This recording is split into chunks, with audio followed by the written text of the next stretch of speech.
Chapter 1792. Fong Tong Tong was silent. Her biological grandfather had passed away. She must be sad. Fong Tong Tong had a good impression of the old man. He was always smiling and looked amiable. When she heard what her mother said, Fong Tong Tong glanced at her. Let's wait for a while. They must be very busy right now. They don't have time for me. Let's go tomorrow. Sounds good. Mrs. Fong nodded. Sure. You can give them some money. Do you have it? Yeah, I know what I'm doing. It wasn't the first time the family had a funeral. When her grandmother passed away, Yi Qianqian had experienced the same hardships. The elders and relatives all came to pay their respects, and they all looked at her with prejudice. Yi Qianqian pretended not to see them and remained silent. After half a day of work, it was already noon. The weather was still very hot. Her grandfather's body was frozen in the crystal coffin. Under such high temperatures, it wouldn't cool down too quickly.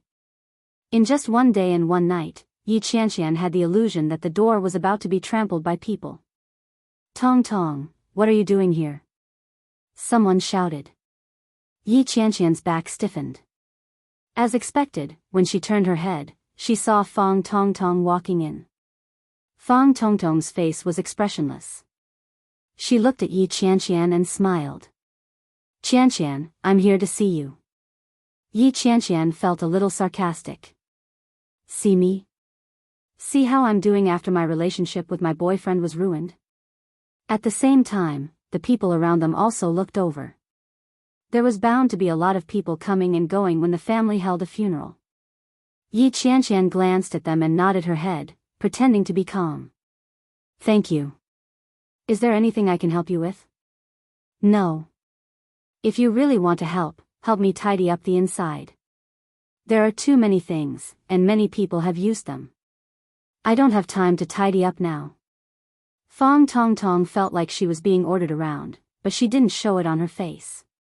She nodded her head and turned around to do what she was told. Many people whispered to each other when they saw the scene. Most of them were gloating. In this world, there was no lack of people watching the show. Yi Qianqian knew that and didn't want to bother with her. Very busy.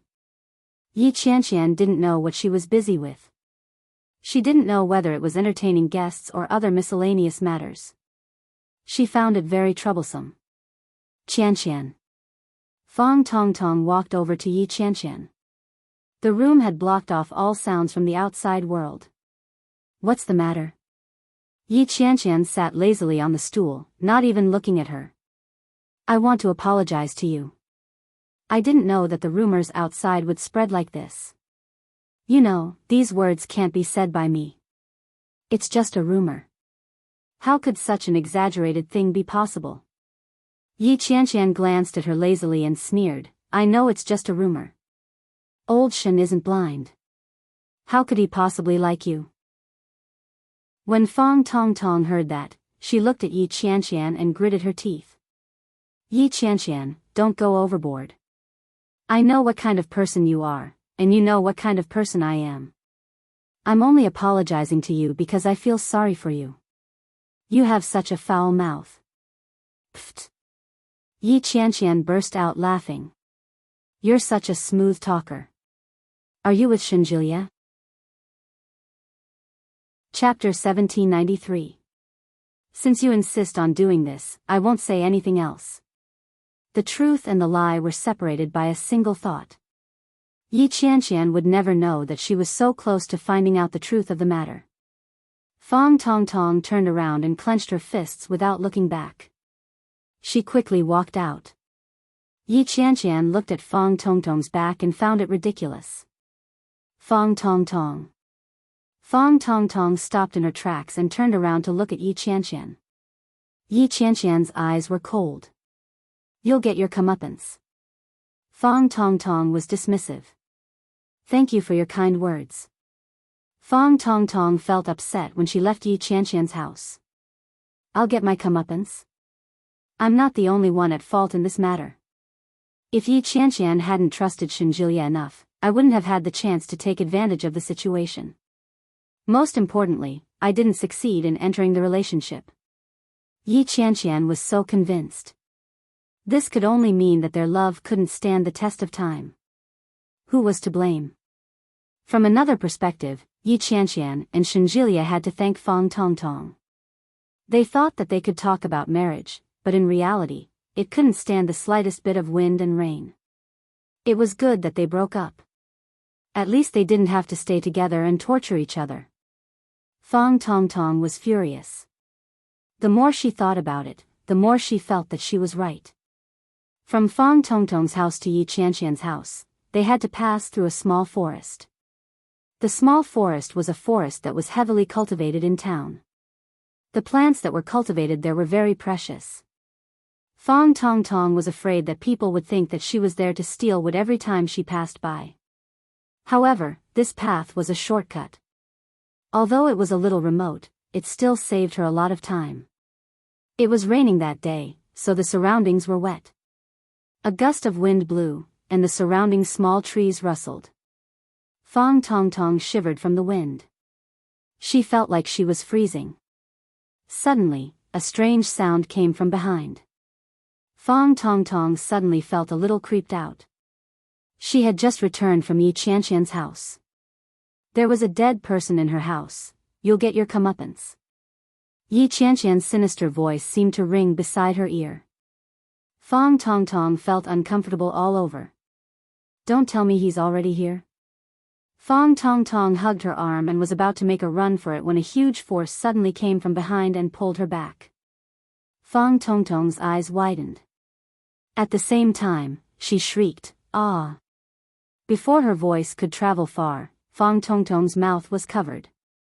Fang Tongtong's entire body was restrained by a huge force that came out of nowhere. Her body was suspended in the air, and Fang Tongtong did not feel the slightest sense of security. She struggled with all her might, but the force seemed to have locked onto her and did not loosen at all. Then, he was thrown to the ground. It didn't take long for Fang Tongtong to be drenched in mud. Before Fang Tongtong could react, she caught a glimpse of a dark shadow pressing down on her. Help! Ah! Fang Tongtong struggled with all her might, but her mouth was covered by his hand. She couldn't put up a fight. Wifey, I've been looking for you for a long time. Why did you run away with someone else? I love you, I really love you. Don't go with anyone else. Come back with me.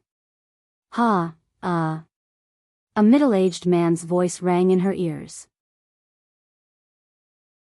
Chapter 1794. Qianqian, where's your sister? Yi Zhenhua's voice could be heard. It sounded a little anxious. Yi Qianqian was sleeping soundly inside. She hadn't slept for long before she was woken up. She squinted her eyes and frowned as she got up. She stretched and yawned before saying, "She's with her husband. They should be out for a walk at this hour." Nonsense. Anan is helping out outside. Where did your sister go? Yi Qianqian walked out listlessly. Feeling a little tired, she called out, "What's wrong? Can't you just call and ask?" Someone outside is saying that a young girl was bullied by a crazy man. Oh, look for her. Yi Zhenhua's tone was nervous. He hurried to find his cell phone.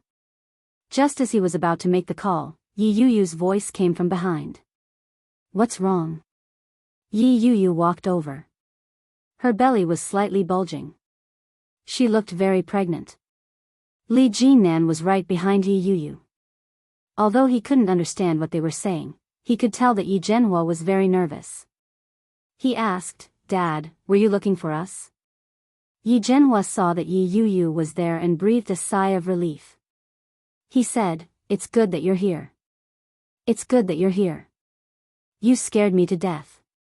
I knew it couldn't be your daughter. I know your daughter. That girl isn't as tall as your daughter, so I didn't see her face.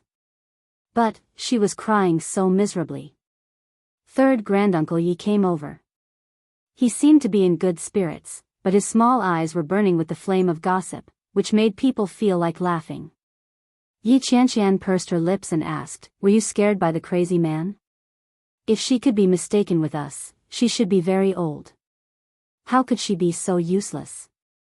How could she be scared like this? When third Uncle Yi heard that, he looked at her with a "you're too naive" expression and said, "Who told you that she was scared?"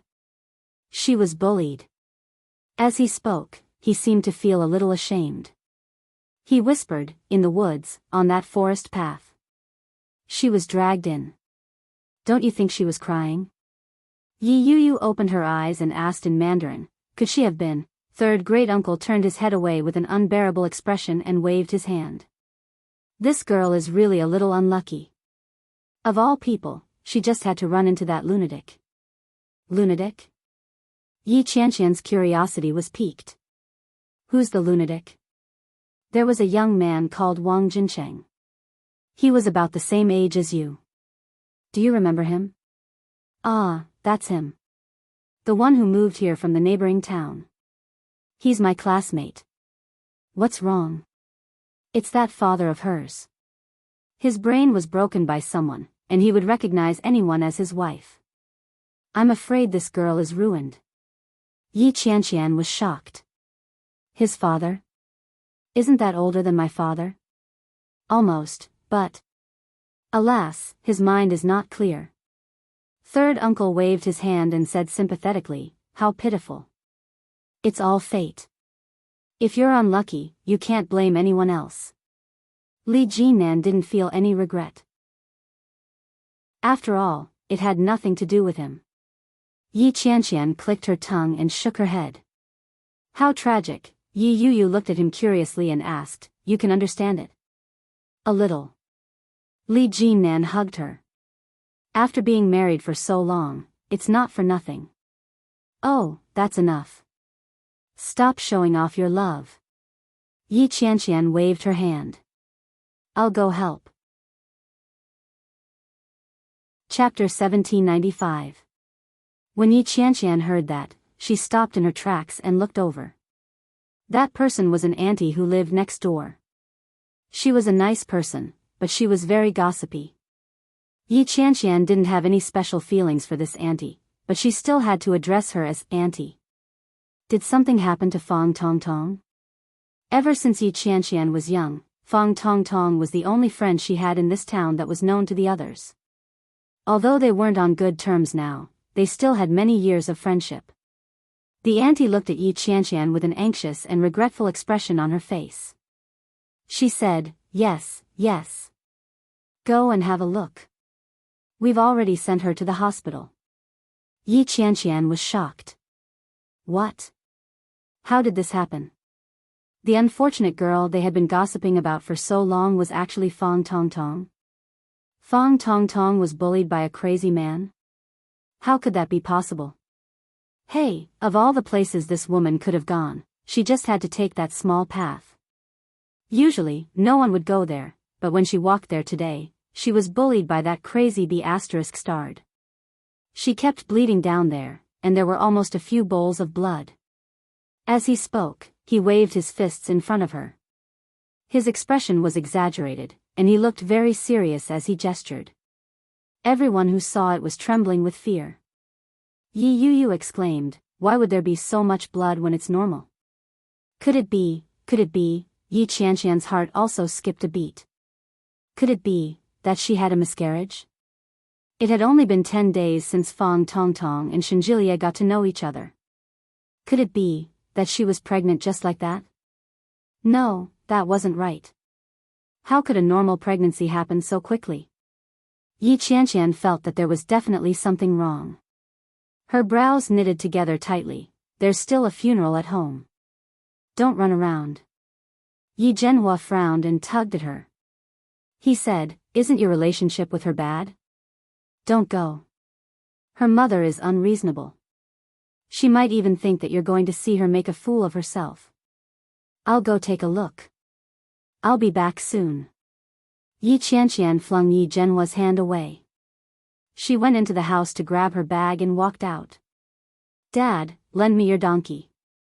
"Don't go. Don't get yourself into trouble." Yi Zhenhua disagreed. Yi Qianqian went straight into the living room to retrieve the car keys and dashed out. Miscarriage? The possibility of a miscarriage in half a month of pregnancy was not impossible, but when did they start to lose so much blood at this time? Could it be that, when they first met, they already had an affair? No, that's impossible. Impossible. Yi Qianqian headed in the direction of the hospital. It was quite a distance from her house to the hospital in town. It would take about 17 minutes to get there with the battery-powered car. After parking the car, Yi Qianqian hurried over. After asking around, Yi Qianqian finally arrived at the gynecology department on the 9th floor. Fang Tongtong's mother was wiping away her tears in the hallway. Yi Qianqian saw sadness and despair on her face. At the same time, Mrs. Fang seemed to see Yi Qianqian as well. Anger flashed across her face. Just as she was about to speak, the door to the operating theater opened. "Doctor, how is it? Are you her mother?" "Yes." Chapter 1796. Yi Qianqian heard this from outside and called out, "Auntie." When Mrs. Fang heard this, she turned around and said angrily, "What are you doing here?" "I heard that something happened to Tong Tong." Yi Qianqian had run all the way here, so she was panting as she spoke. "I heard from the aunt next door that she lost a lot of blood. I'm a little worried." Mrs. Fang had watched Yi Qianqian grow up, so she naturally knew what kind of person she was. When she heard this, her expression softened a little. Yi Qianqian stepped forward and said, "How is she now?" "I'll come with you." When Mrs. Fang heard this, she gritted her teeth but didn't say anything. Yi Qianqian followed them in. The doctor said, her hymen was torn and the walls of her vagina were injured. "It's not a big problem, but she's crying very hard. As her parent, you have to comfort her." "What?" Mrs. Fang couldn't believe it. Her hymen was torn? How is that possible? Wasn't she already? When the doctor said this, Mrs. Fang was not the only one who was shocked. Even Yi Qianqian was shocked. How is that possible? On the way here, she had already mentally prepared herself for Fang Tongtong to have a miscarriage. Although she was disappointed, at least Fang Tongtong had received her retribution. Logically speaking, she should come over to take a look and confirm it. But she never expected this to be the result. Fang Tongtong's hymen was torn today. In other words, nothing happened between Shenjilie and Fang Tongtong? Oh my God. Yi Qianqian held her face, and she didn't know what to feel. She had always believed in Fang Tongtong's words. She thought that Shenjilie was lying to her. After all, she grew up with Fang Tongtong. No matter what, Fang Tongtong wouldn't do such a thing. She had never suspected Fang Tongtong. Although she resented her, she didn't doubt her at all. But she didn't expect the truth to be like this. Mrs. Fang was in disbelief, and at the same time, she broke down. She grabbed the doctor's arm and said in disbelief, "How is that possible? Could there be a mistake?" The doctor was a little sympathetic.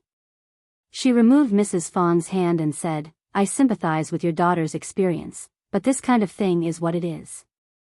This kind of criminal should be arrested by the police. I will give you a medical certificate, and you can do it when the time comes." With that, the female doctor patted Mrs. Fang on the shoulder and left. Mrs. Fang seemed to be unable to bear it and her whole body softly collapsed. Yi Qianqian found it hard to believe, but she was still rational. She quickly supported Mrs. Fang and shouted, "Auntie, Auntie." Mrs. Fang's eyes were already red to begin with, and now, tears directly flowed down her cheeks. She thumped her chest and shouted, "What kind of sin did I commit? What have I done?" Yi Qianqian felt as if her heart had been violently shaken.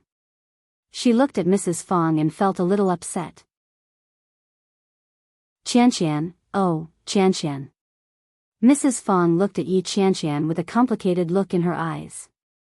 But in the end, he still turned around and sighed heavily. Fang Tongtong had already fallen into a deep sleep. Everything that happened that day was probably a heavy blow to her. Yi Qianqian looked at Fang Tongtong's eyes, which were red and swollen from crying. Her heart ached. Chapter 1797. Mrs. Fang touched her daughter's forehead as tears streamed down her cheeks. Yi Qianqian didn't know how long she stood there, but she didn't wait for Fang Tongtong to wake up. She left on her own. When she reached the bottom of the hospital, Yi Qianqian suddenly felt that she had been too arbitrary and impulsive. There was no doubt that the truth was right in front of them. There was nothing between Shenjilia and Fang Tongtong. She was the one who didn't trust Shenjilia. She ran her fingers through her hair.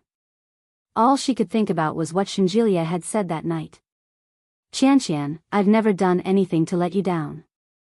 It's the same in the past, the same now, and the same in the future. Qianqian, I really love you. Shenjilia's cold and deep voice seemed to ring in her ears. It was soft and sorrowful. She could almost imagine Shenjilia's despair.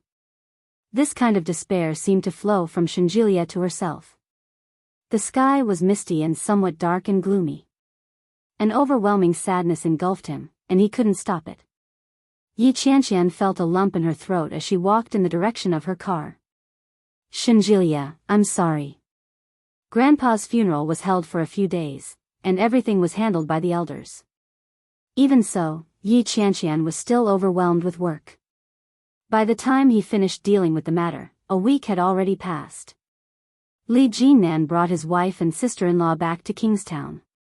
He dropped Yi Qianqian off at the entrance of the neighborhood and drove home. However, Yi Qianqian had no intention of going upstairs. Instead, he picked up the phone, opened the dial page, and pressed the familiar string of numbers. The person on the other side of the phone seemed to be busy. No one picked up after 2 consecutive calls.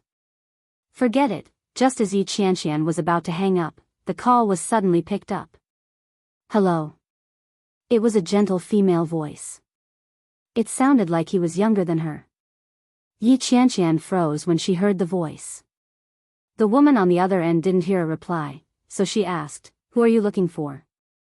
Yi Qianqian didn't say anything. She hung up the phone without thinking. It was only after the call ended that Yi Qianqian realized that her heart was racing like thunder. It was like being a thief. She took a look and confirmed that it was indeed Shenjilia's number. If she remembered correctly, Shenjilia had previously left a note for her on his phone as future wife, with a small heart at the end. However, it was obvious that the girl did not know who Yi Qianqian was. Either Shenjilia had changed the contact number, or Shenjilia had deleted her phone number. At that thought, Yi Qianqian's heart was in turmoil. It was unbearable. But very quickly, he laughed at himself. Serves you right. Who said that Shenjilia could only have her? Who said that she could break up with him, but he couldn't find someone else? It was just that his heart felt so uncomfortable, he went upstairs in a daze. As soon as he entered, he saw the small fish tank inside. The little fish were still swimming around energetically, their tails swinging left and right, and the seaweed was bobbing up and down. She's so strong. Yi Qianqian couldn't help but sigh. She looked at the colorful, beautiful, and eye-catching little fish. They were all things she liked. But it seemed like they could live well without her. Chapter 1798. Yi Qianqian poured some fish food for the little fish. The fish immediately jumped up and snatched up the fish food in no time. It was said that fish only had a memory of 7 seconds. After 7 seconds, he would completely forget everything he had done. Therefore, in the world of fish, it was normal for them to die from overeating. Yi Qianqian didn't pour any more food.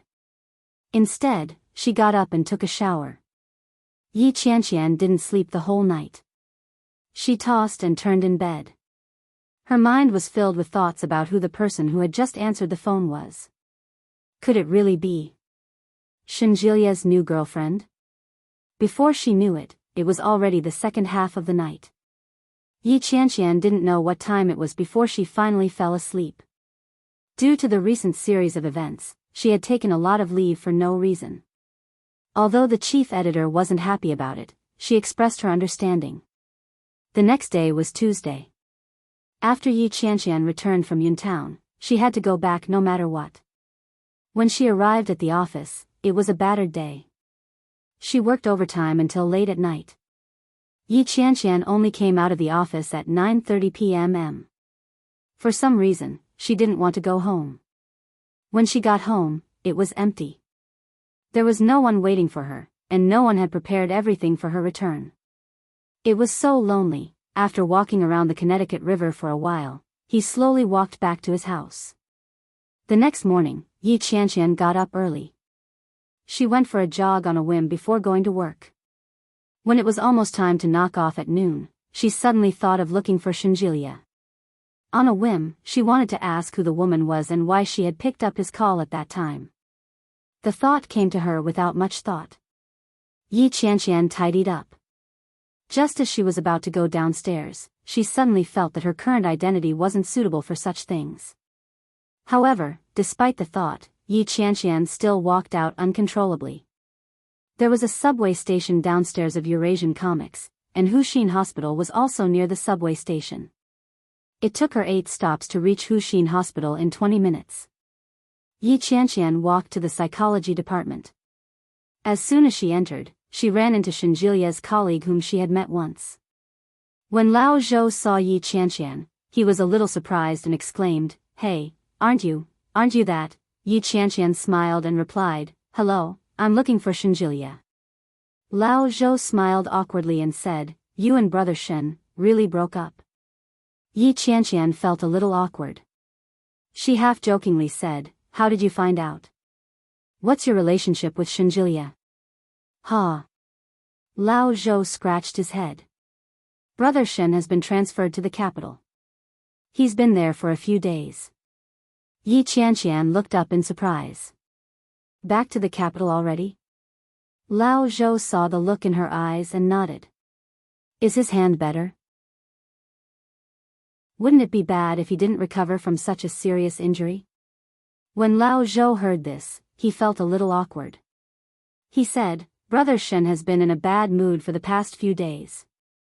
His hand hasn't even fully recovered yet, and he's already going back to work in the capital. He doesn't take good care of himself either. I'm afraid he'll get sick." "Oh, thank you for telling me." Chapter 1799. It doesn't matter. There are problems between us too. It's none of your business. Yi Qianqian was well aware of it. Between her and Shenjilia, it was like a substandard house. It looked like a tall building that was built on top of one another. But in reality, the most important part was that the foundation was built very crudely. The slightest movement would cause the majestic building to shake.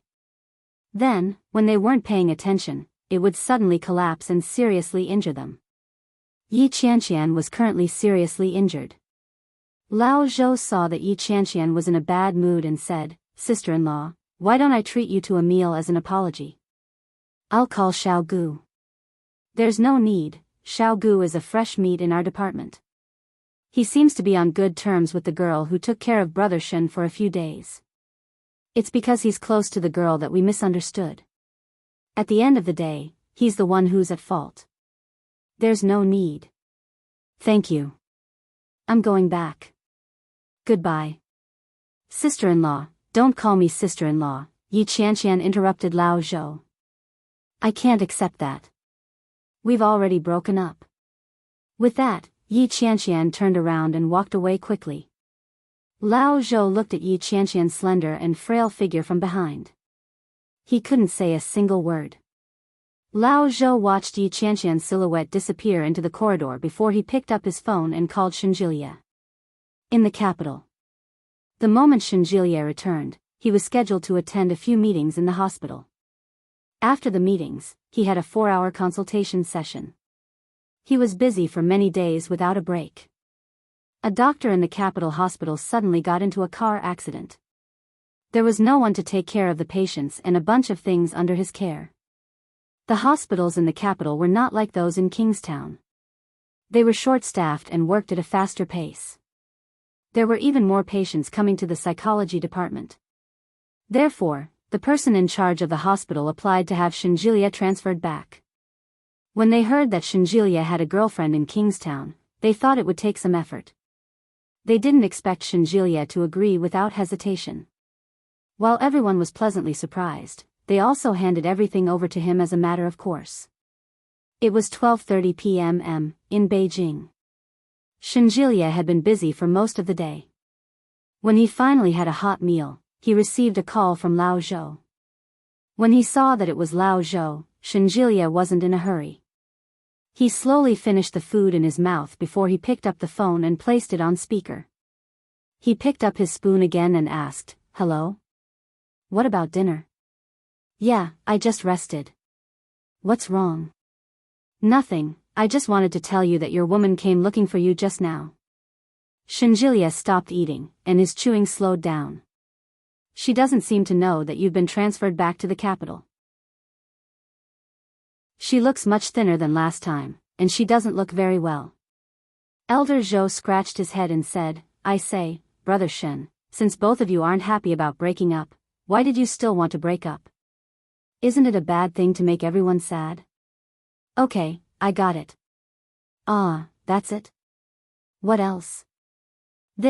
I can't talk anymore. I'm busy. I still have a bunch of things to do after dinner. I'm hanging up." "Brother Shen, don't you think you're being too heartless?" Chapter 1800. Lao Zhou didn't understand. When he heard the busy tone on the other end of the phone, he felt that they were a little baffled. Now that the woman had come knocking on his door, wasn't it obvious what she was trying to say? She wanted to get back together. But now, the man was putting on airs? After Shinjilia hung up the phone, he stopped eating and stared at his phone. "Yi Qianqian actually went to the hospital to look for me? Did she change her mind and change her mind? But why didn't she call me? Why didn't she even send me a text or a WeChat message?" Shinjilia found it a little strange. His thumb stroked the phone, and his emotions were a little complicated. However, deep in his heart, there was an obvious and uncontrollable joy boiling up, an indescribable joy quietly ascending. But he was also worried that his thoughts were just wishful thinking. If he suddenly called her, would he be rejected again? Shinjilia was a little nervous. Before he could take action, someone called out from outside, "Dr. Shen." "Yes?" Shinjilia looked up and looked outside. A petite young lady in her early 20s walked in with a lunchbox in her hand. She had a big smile on her face as she said, "Dr. Shen, thank you for what you did just now. If it weren't for you, I really wouldn't know what to do. Women like that are the most troublesome. Next time, you have to solve this kind of problem on your own. I can help you once, but I can't help you a second time. I've seen many women like that. The key is that a young lady like you shouldn't speak carelessly if you don't know what to say." The young lady stuck out her tongue and said, "I was wrong. But you're really amazing. You made that woman shut up with just a few words. I admire you so much." When Shinjilia heard that, he harumphed and turned his head away. He said, "Save the flattery. Finish your meal and get to work. I'm serious. I really admire you. Look at how capable you are. You're so handsome, and yet you don't allow people to speak the truth." The more the young lady spoke, the redder her face became. Shinjilia had a look of disdain on his face. He lowered his head and ate. As he spoke, he said, "Just keep the truth to yourself. I'll be proud if you say it out loud." The young lady burst out laughing. She looked up at Shinjilia and asked, "Dr. Shen, I heard that you've broken up with your girlfriend?" When Shinjilia heard that, he rolled his eyes at her in annoyance. "It's those little rascals gossiping behind the scenes again, isn't it? I knew they would definitely cause trouble and spout nonsense." When the young lady heard this, the smile on her face faded a little. She said, "No." Shinjilia looked up and said with a half-smile, "Why? Are you still hoping that I'll split it? How can that be? You have to be happy yourself. But since you guys are fine, why did you change your phone's contact? When he heard this, Shinjilia paused in the middle of eating and looked up at her with a sharp look in his eyes. How did you know? Hearing this, the girl looked a little guilty and immediately said, I accidentally saw it once. How did you see it? Shinjilia put down his chopsticks and wiped his mouth with a piece of tissue. You went through my phone? No, your phone has a password. How could I find it?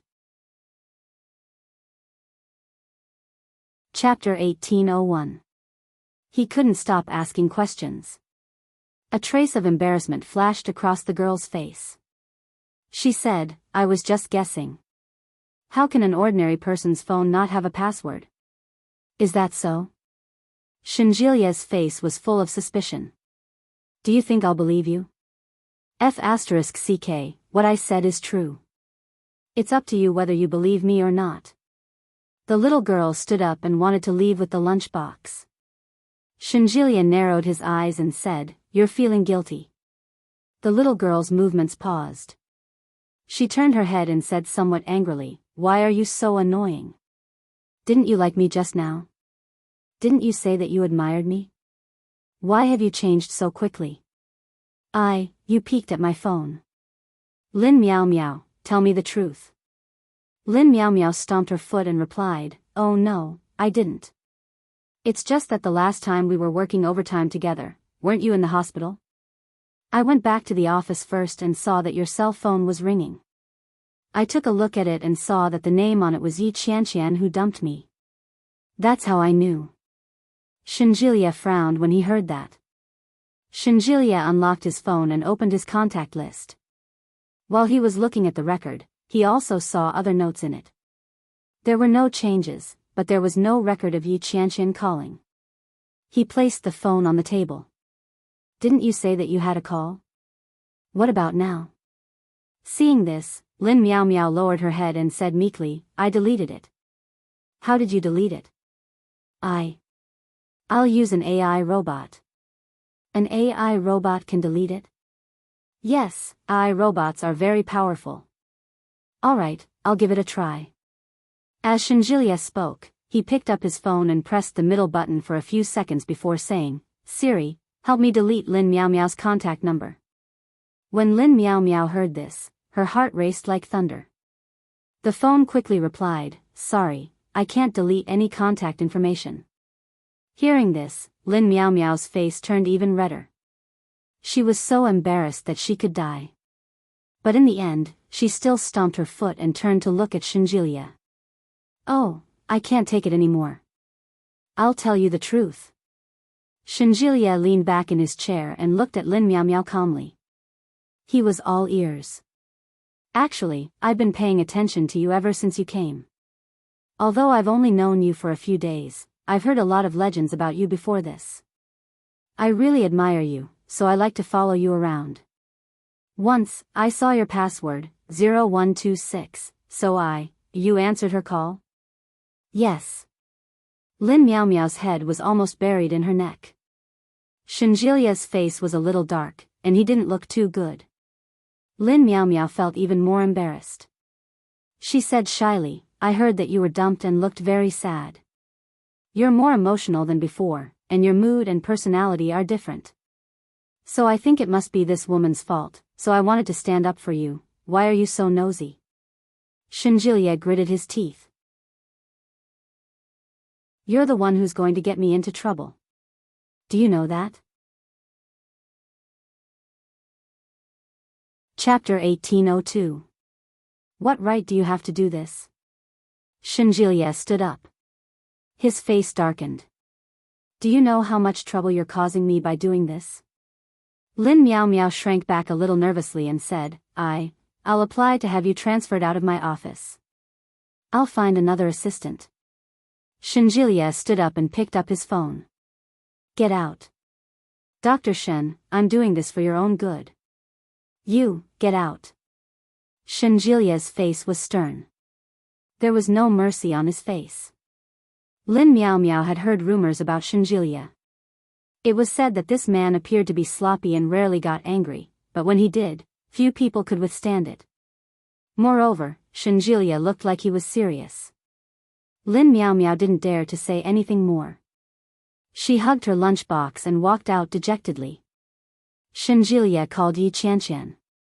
She seemed to be busy with something. No one picked up the phone for a long time. At that moment, Shenjilia was actually glad that Yi Qianqian hadn't blacklisted him. But why didn't she pick up the phone? When Yi Qianqian walked out of the hospital, she found a random fast food restaurant nearby and bought something to eat. After eating, he rushed to the company in a hurry. After about 10 minutes, she arrived at the office. There were many people on the subway. There were no seats, and the train was swaying. Yi Qianqian didn't look at her phone. When she arrived at the office, she picked up her phone and saw that there were 2 missed calls. It was Shenjilia. When she saw the name, Yi Qianqian's heart skipped a beat.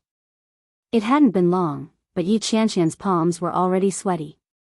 She hesitated to call back, but just as she was about to make the call, Yi Qianqian cut off the call. Shenjilia didn't call me at this time because his colleague at Kingstown Hospital told him that I went to look for him, did he? If I call back, what should I say? Going to the hospital to look for him was just an impulse. Now that she had calmed down, Yi Qianqian began to regret it. The overwhelming regret hit her. She looked at the phone and hesitated for a moment. In the end, she didn't call back. Just as Yi Qianqian was about to put her phone away, it suddenly vibrated. A melodious ringtone followed. It was Shenjilia. When Yi Qianqian saw those 3 words, her limbs began to stiffen.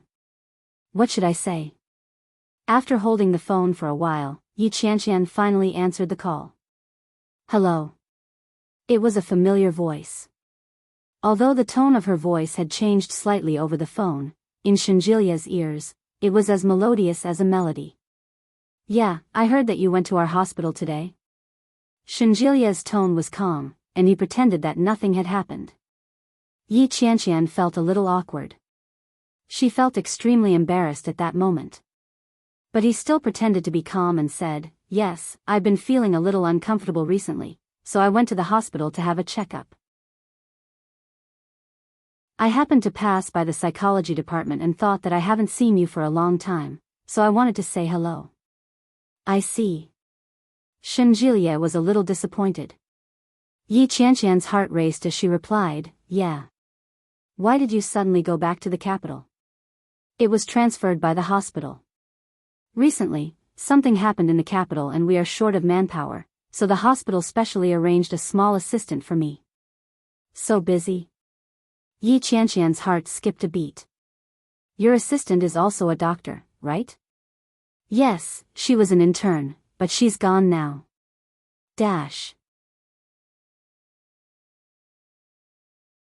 Chapter 1803. Oh. I see. It seems like you're quite lucky with women. Yi Qianqian held the phone in her hand and sat in her seat. Her tone was a little ambiguous. Hearing her half-joking tone, Shenjilia's previously depressed mood suddenly relaxed. He chuckled and asked, what's wrong? Are you jealous? Of course. If I had a beautiful woman by my side like you, my mood at work would be different. That's true. Humph, you're so happy now. Something happened in my family recently. Do you know about it? What happened? My grandfather passed away. Some time ago, Shenjilia had brought a lot of Alzheimer's medicine for his grandfather. Now, those things had been thrown away by Yi Zhenhua. Shenjilia was silent for a moment before he said, yeah, I heard about it. Yi Qianqian would be the first to suspect Yi Qianqian. In other words, Shenjilia might have known about it a long time ago, but he was stingy with his condolences. Yi Qianqian felt uncomfortable when she thought about it. Shenjilia quickly said, your sister said you were very sad, but I was afraid that you would be even sadder if you heard her voice, so that's my sister. Yi Qianqian found it a little funny. Her lips curled up. But I didn't expect you to be so self-aware. You're right. If I heard your voice at that time, I would indeed be very sad. Shenjilia had expected it, but he still smiled bitterly when he heard that. But, Yi Qianqian's voice came through again. Shenjilia held the phone in his hand and remained silent. I'm quite happy to hear your voice now. Huh? Shenjilia's heart beat faster, but he still pretended to be calm and asked after a long pause. Did you know that something happened to Fang Tongtong recently? Shenjilia really didn't know. When he heard Yi Qianqian's question, he became curious and asked, what happened? This was almost an instinctive reaction, but after Shenjilia asked it, he felt that something was wrong. If he asked that question, would it mean that he felt something different about Fang Tongtong? When he realized this, Shenjilia immediately changed his tone and said, it's fine if you don't want to tell me. I don't really want to know. Yi Qianqian replied, she was raped by a man who was older than her father. When Shenjilia heard this, his eyes widened in disbelief. No way. When I heard about it, I was shocked too. I found it hard to believe. Later, when I went to the hospital, she was crying so hard that she fainted. During the surgery, her mother was crying so hard too. Yi Qianqian's voice became softer. Shenjilia could imagine the expression on Yi Qianqian's face right now. After a moment of silence, he asked, why did this happen? This was probably retribution. Yi Qianqian believed in that. The elders in her family would always tell her that people shouldn't do bad things. Otherwise, bad luck would befall them one day. In the past, he had always felt that pitiful people were hateful. However, after what happened to Fang Tongtong, Yi Qianqian couldn't bring herself to like that woman at all. If Fang Tongtong hadn't gone to her house that day, would such a thing have happened? Chapter 1804. Ever since Fang Tongtong was hospitalized, Yi Qianqian had only seen her twice. She was unwilling to meet Fang Tongtong. She didn't even offer her condolences. After learning that Fang Tongtong was fine, Yi Qianqian immediately returned to Kingstown. Sometimes, Yi Qianqian felt that her heart was cold and hard. Otherwise, why didn't she offer any condolences to Fang Tongtong after what happened to her after being a friend for so many years? However, she couldn't bear to part with Shenjilia, a man whom she had known for less than a year and had been together for less than 3 months. Every time she thought about how she had lost this man because of a few slanderous words, Yi Qianqian felt as if her heart was being sliced into pieces. At that moment, when she heard Shenjilia's question, Yi Qianqian replied, this is fate. Shenjilia was speechless. After a long silence, he said, what a pity. Shenjilia really felt that it was a pity. But other than pity, he didn't have any other thoughts. I'm sorry, Yi Qianqian said softly. Shenjilia was silent as he waited for her to continue. Let's meet up, Yi Qianqian said. Shenjilia's heart suddenly relaxed. In an instant, he felt as if he had grasped something. Yeah. When? Shenjilia pretended to be calm and asked. This weekend, okay? I've been on leave for too long recently. There are a lot of things to do. I'll go to the capital to look for you on the weekend. There's no need, Shenjilia said softly. Yi Qianqian's heart tightened when she heard that. She said nervously, it's okay, I'll go to Kingstown. Shenjilia's voice was gentle and cautious. Your time in the capital is too tight. You're so busy with work. It's too tiring to travel back and forth in only 2 days. Yeah, is food and accommodation included? Yes, Yi Qianqian answered with a red face. Her colleagues looked over. When they saw Yi Qianqian's blushing face, they smiled suggestively.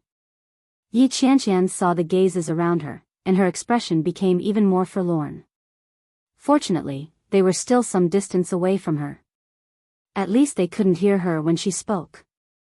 She whispered into the phone, I recently learned how to cook curry rice. I'll cook it for you when you come. The corners of Shenjilia's lips curled up, and he replied in a soft and affectionate voice, yeah. I'm going to work. I'm hanging up. Yes. Yi Qianqian hung up the phone reluctantly. She looked at the string of numbers on the screen and decided to add a note to his name, the broken relationship ex-boyfriend. Yep, he was my ex-boyfriend for the time being. If one day, Shenjilia agreed to reconcile with her and they could let bygones be bygones, she would change her mind. The discomfort that had accumulated for so many days seemed to have been released, and even the work became more energetic. Sissy's name was famous in the arts circle for being cold and aloof. But today, Sissy seemed to be in a particularly good mood. Not only did she talk a lot, but she even sent a love pack. This made the painters feel extremely flattered. At the same time, they immediately started to reflect on themselves. Did they do anything wrong to make this guy start to set up a trap for them? Yi Qianqian was speechless. The work accumulated over the past few days wasn't something that could be done easily. As expected, he worked overtime until 9 p.m. today. Chapter 1805. When she took the evening bus home, she was exhausted. When she opened the door, she found that the lights in the house were on. Yi Qianqian's heart skipped a beat, and she felt her body tremble. It was daytime when she went out, so it was impossible for someone to forget to turn off the lights. Therefore, the lights must have been turned on at night.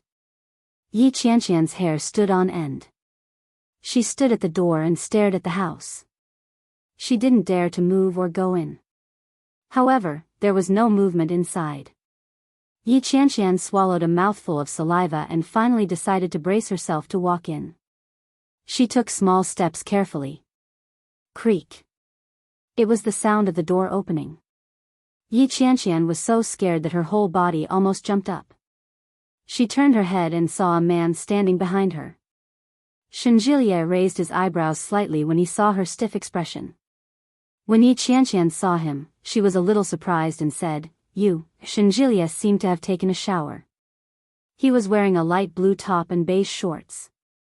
He looked very homely. His hair was half dry, but he looked very clean. The fragrance of shower gel permeated his body. Looking at Yi Qianqian's face, Shenjilia walked over. Yi Qianqian's body was tense and stiff. She looked at him and blinked. Shenjilia stood in front of her for a moment and stared into her eyes. After a moment, his gaze moved away from her eyes and landed on her lips. Yi Qianqian's heart suddenly skipped a beat. What is he going to do? Is he going to kiss me the moment he comes?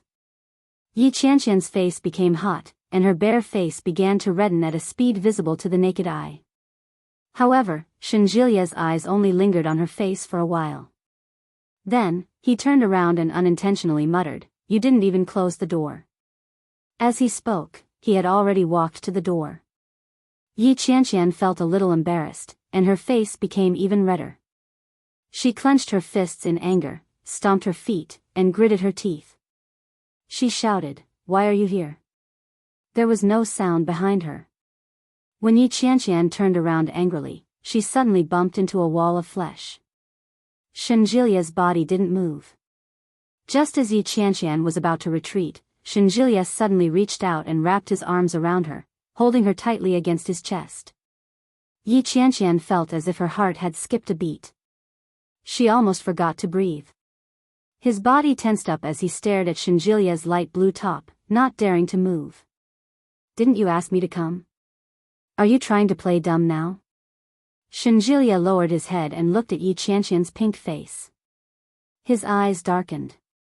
"I didn't." Without waiting for Yi Qianqian to finish her sentence, Shenjilia suddenly closed the distance between them and stared at Yi Qianqian with his amber eyes. Yi Qianqian couldn't say anything else. She looked at Shenjilia, and her heart was beating incredibly fast. This wasn't the first time he had gotten so close, but why was he so nervous? Yi Qianqian felt like she was going crazy, but when she looked at Shenjilia, she couldn't help but want to get closer to him. Yi Qianqian stood on her tiptoes and kissed his lips. It was like a dragonfly skimming the surface of the water, but it was enough to arouse a certain man who had been restless for a long time. The impulse that he had been restraining for a long time immediately surged out under this gentle kiss, and he could no longer suppress it. Chapter 1806. Yi Qianqian gasped under the pressure. Without warning, her mouth was attacked. Shenjilia's passion seemed to be even more ferocious than before. Under such intense pressure, Yi Qianqian almost couldn't breathe. She turned her face to the side to breathe.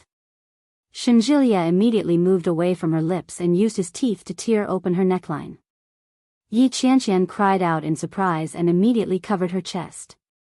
But Shenjilia had already reached out his claws and ravaged them with ease. Shenjilia lifted the hem of her shirt and reached his hand inside. Ha! Stop! Yi Qianqian covered her body. She felt so nervous that she was about to suffocate. They hadn't seen each other for so long. Was it really appropriate for them to be so passionate as soon as they arrived? Besides, didn't they break up? If they were to go to bed at such a time, what kind of relationship did they have? Yi Qianqian had hundreds of concerns in her heart, but when the words came to her mouth, they became, "I haven't showered yet." Shenjilia laughed out loud. He pressed his whole body against hers and said in a low voice, "I don't mind." Yi Qianqian didn't even have a chance to struggle before she was pressed down by him and stripped of all her clothes. They hadn't seen each other for more than 10 days. They hadn't lived together for nearly a month. Shenjilia couldn't stand it anymore. Now that the little sheep was in front of him, how could the big wild wolf not eat her? Shenjilia wrapped her up and carried her into the room. Yi Qianqian felt like she was floating. After she was placed on the bed, Shenjilia pressed down on her. Before she could react, she felt her body swell. The feeling of being filled made Yi Qianqian almost cry out. Yi Qianqian opened her blurry eyes and looked at Shenjilia in front of her. She gasped and asked, "Is it too fast?" Shenjilia leaned over her and whispered into her ear, "I won't." With a wicked smile, Shenjilia pressed his lips against hers and whispered, "You're already prepared." Yi Qianqian's heart sank. Yi Qianqian's face turned even redder. She pinched his hand. Shenjilia had an even better way to punish her. He pressed down on her heavily. Yi Qianqian gasped and screamed. She threw her head back and hugged his back. Shenjilia sealed her lips with his. Wordlessly, he began to move with all his might. When it was almost over, Yi Qianqian panted heavily and stuttered, "What kind of relationship do we have?" Shenjilia didn't say a word. He quickly pushed her to the highest heaven once again. Finally, he sank down heavily and asked in a hoarse voice, "What do you think?" I think, she felt that they were a little embarrassed. They had clearly broken up, and they hadn't even officially gotten back together yet, but they had already rolled into bed together. What was this? Didn't we already break up? You're not my boyfriend anymore, so. Isn't it bad for us to be like this? Shenjilia wasn't in a hurry to leave. Instead, he embraced her and kissed her gently on the lips. In a soft voice, he said, "You're not young anymore. Do you want to consider getting a husband?" Yi Qianqian was exhausted, but when she heard his words, she immediately felt energized. She opened her eyes and looked at him. Her mood seemed to have been refreshed.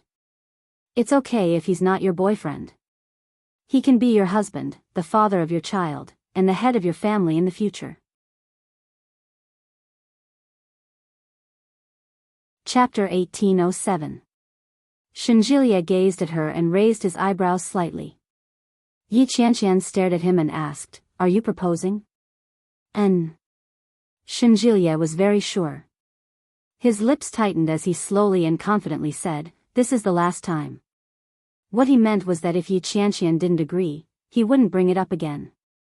Or perhaps, what Shenjilia meant was that right now, at this very moment, he wanted to end things with her. Either forever together, or not together at all. Yi Qianqian wrapped her arms around his neck and kissed him on the lips. She asked, "What about your ring?" When Shenjilia heard that, the tightened line on his lips finally relaxed. When he saw that Yi Qianqian's complexion looked much better, he smiled and reached out to touch the top of her head. Yi Qianqian shrank back a little. Then, as if by magic, Shinjilia took out a velvet box. Yi Qianqian widened her eyes in disbelief. She just casually mentioned it. She didn't expect this guy to have already prepared it. Shinjilia pulled himself up, and the feeling of being filled disappeared in an instant. Yi Qianqian felt her whole body tremble. She put her legs down and shrank back. Shinjilia grabbed her left hand and stuffed the ring onto her ring finger. That's settled then. Come with me to the capital this weekend. Today was Wednesday. There were only 2 days left. However, Yi Qianqian's focus wasn't on that. Instead, she was looking at the diamond ring on her finger. It was beautiful, and the diamond was huge. It sparkled brightly and dazzled Yi Qianqian's eyes. Do you like it? Shinjilia interlocked his fingers with hers, and his gaze fell on her fingers. Yi Qianqian smiled and nodded. I like it. A smile appeared on Shinjilia's face. There's one more. He picked up the box and saw a man's ring inside. Help me put it on. Yi Qianqian picked up the ring and looked at Shinjilia's outstretched hand. She clasped the ring on his ring finger and asked, When did you buy this? Very early. As long as you nod, I can take it out at any time. Shinjilia looked at his hand with satisfaction, and the smile on his face widened. Yi Qianqian suddenly felt guilty. She had rejected him so many times, but Shinjilia remained in the same spot. Fortunately, he was still at the same spot. Fortunately, he didn't go far, and fortunately, he gave himself one last chance to make a choice. She crawled up and hugged him. Thank you, old Shen. Why do you have to be so nice to me? Shinjilia asked. Shinjilia hugged her back. His gaze was gentle as he whispered, You're worth it. It was simple and clear. It was rare for Shinjilia to say something like that. Yi Qianqian felt like laughing and crying at the same time. Yi Qianqian hugged him tighter and sobbed softly. She said, I'm sorry. I didn't trust you at all. I thought everything Fang Tongtong said was true. I never doubted her. I'm sorry, old Shen. She told you that I slept with her? Shinjilia gently pushed her away and looked at her with a dark expression. Yi Qianqian nodded. She told me that what happened that night with you was just an accident. She felt sorry for me, so Shinjilia's face darkened, and he asked unhappily, How could you believe something like that? She grew up with me. I don't think she would lie to me on purpose. Chapter 1808. Yi Qianqian felt guilty and lowered her head, not daring to look at him. Shinjilia was so angry that he gritted his teeth and said, You're going to piss me off. Men, aren't they animals that think with their lower bodies? Tong Tong's figure is better than mine, her breasts are bigger than mine, her hair is longer than mine, and her legs are longer than mine. Furthermore, she's a virgin. Don't you men like virgins? Yi Qianqian tried to defend herself, but she realized that what she said made no sense at all. Bah! Weren't you a virgin when you were with me? Shinjilia really wanted to poke her head out to see what was inside. Why should I take responsibility for your best friend's virginity? Not to mention that I've never touched her, even if I did, you're the one who invited the wolf into the house. You know that your man is infinitely charming, yet you still dared to bring another woman to me. Aren't you digging a hole for yourself? Yi Qianqian rolled her eyes at him. That's because Fang Tongtong hasn't seen the world yet. Shinjilia said in annoyance. Wait a minute. Shinjilia realized that the topic had gone astray, so he quickly changed the subject. Where did you get that idea from? Do you think all men like to be single? Isn't that what normal men think? Yi Qianqian asked with her eyes wide open. She really thought so. Didn't all men like all kinds of virgins? Shinjilia was speechless. He suppressed his anger and said, You really don't understand men. The kind of men you're talking about are called scumbags. Only scumbags like to break women's virginity. It's like collecting stamps. I'm a good man. Besides, when you say a virgin, other than dirtying the sheets, there's nothing special about it. Do you really think so? What do you think? Yi Qianqian turned away. The more she listened, the more guilty she felt. In reality, Yi Qianqian was the one who trusted Fang Tongtong more. It had nothing to do with whether he was a man or not. Their relationship had been maintained for more than 10 years. After such a long time, it had almost become a habit. Unthinkingly and instinctively believe. It wasn't that Yi Qianqian didn't trust Shenjilia enough, but that she trusted Fang Tongtong too much. That was why such a situation had occurred. But now, he laughed dryly and said, "Normal men don't think like you." Shenjilia suppressed it and said in a low voice, "Don't you know whether I'm normal or not?" Yi Qianqian blushed. "How would I know? It's not like I've ever had another man." Shenjilia was quite satisfied with her answer. He lifted the blanket and covered himself with it. Then, he wrapped his entire body around her and said, "I haven't had any other women either. We're even." "Aya, don't crush me, you're too heavy." The relationship between husband and wife is built by pressure. If you don't pressure them, how are you going to nurture your relationship? "I'm so sleepy." Ugh, Shenjilia didn't give her a chance to speak. He grabbed her roughly and started a new round of war with her. Yi Qianqian struggled and finally avoided his lips. She gasped and shouted, "Condom, once I'm pregnant, I'll give birth." "No. Getting married and having children is a matter of course. You've already worn the ring, and now you want to go back on your words? Then I'll return the ring to you." "It's too late." Shenjilia pushed against her and filled her up. "From the moment you nodded, you can't go back on your words anymore. What will happen if I go back on my words? I'll let you have children." Chapter 1809. Yi Qianqian lowered her head to look at the man in front of her. A soft moan came from her throat. All her words were drowned out by his overwhelming strength. The next day, when Yi Qianqian's alarm clock rang, she felt that she hadn't slept for long. She turned over in a daze and suddenly felt that something was wrong with her body. She suddenly woke up with a start.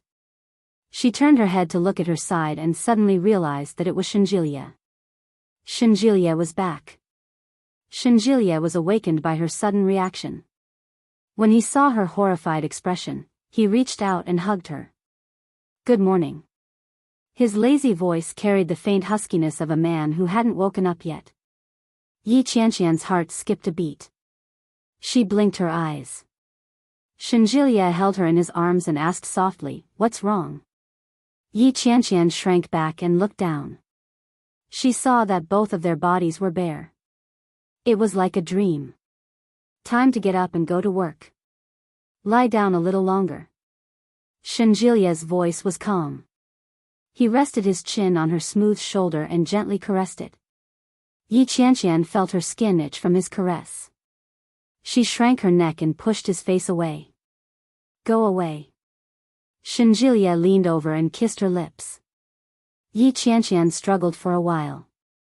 When she realized that she couldn't open her eyes, she gave up.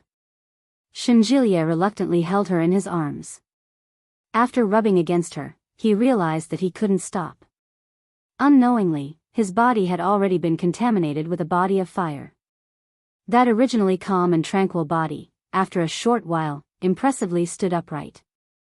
Yi Qianqian could clearly feel the change and struggled with all her might. Shenjilia released her. Yi Qianqian immediately moved to the back and shouted, "I'm going to work." Shenjilia was amused by Yi Qianqian's blushing face. He rested his head on one hand and looked at Yi Qianqian holding her chest with a red face. He teased, "It's not like I haven't seen it before. I've seen what I should have seen and done what I shouldn't have done. What's there to be shy about?" Yi Qianqian's face burned even more. She felt uncomfortable looking at Shenjilia. She whispered, "I'm just not used to it." "Why did you suddenly come back?" "Yes, I'm back." Shenjilia lifted the blanket and was about to get out of bed. "Remember to prepare for the trip to the capital." I'll let my family know when I get back. You're not coming with me? Yi Qianqian looked at Shenjilia with her eyes wide open. Shenjilia boldly stood up. He didn't bother to cover himself at all. She turned her head away in embarrassment. When Shenjilia saw that, he couldn't help but laugh. Shenjilia was in a good mood. He slowly took out his clothes and said, I'm going back to the capital now. There's still a lot of work to do. I skipped work yesterday afternoon. Pooh. No way. Shenjilia glanced at her indifferently and asked, what do you think? She felt that Shenjilia had just been transferred to the capital, so there were bound to be a lot of things to do. It had only been a few days since he had flown back from the imperial capital. He must have skipped a lot of procedures in the process. If he went back, there would probably be a lot of things to settle. Before Yi Qianqian could figure it out, Shenjilia had already walked up to her. Yi Qianqian took a step back when she saw his nakedness.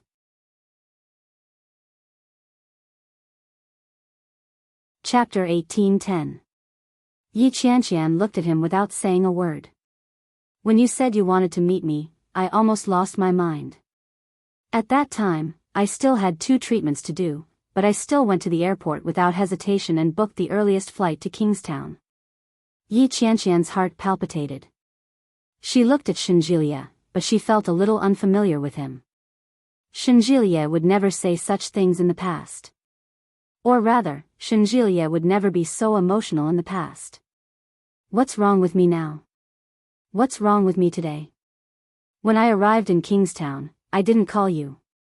I just waited in the house for you to get off work, but I felt like an outsider. Shenjilia gently stroked her chin. Including when I made love to you last night, the 2 explicit words made Yi Qianqian feel like her whole body was about to crumble. Her scalp went numb, and her face turned red. I felt like I was raping you instead of making love to my own woman. Yi Qianqian gently placed her hand on his waist and asked, why would you have such thoughts? Yi Qianqian, I love you so much. Shenjilia held her hand and gazed at her with a pair of amber eyes. He whispered, I don't know what I mean to you, but I still took out the ring. This is the last time. If you agree to marry me, we'll be together forever. If you don't, what will happen to you? I'll go back. Shenjilia pinched her chin and leaned his face close to hers. I'll never come to Kingstown again. I'll never see you again. Shenjilia gazed at her with a serious expression. Yi Qianqian's heart tightened, and a sense of nervousness followed. So, this is really the last time.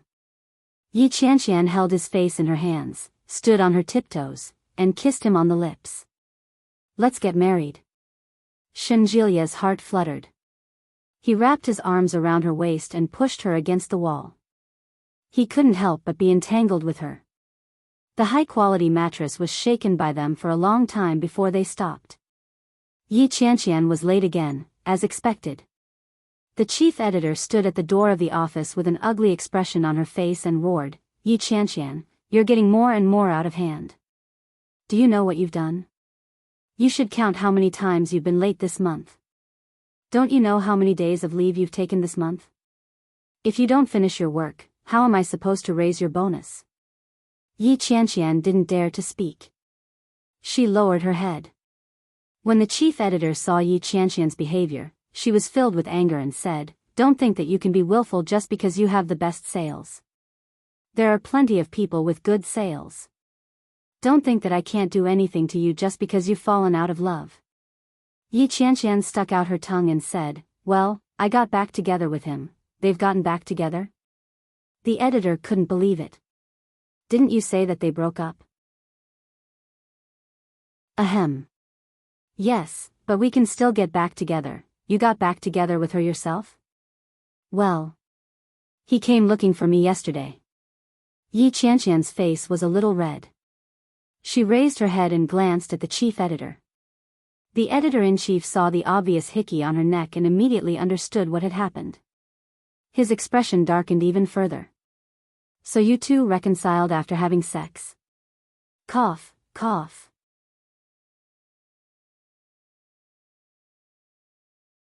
Chapter 1811.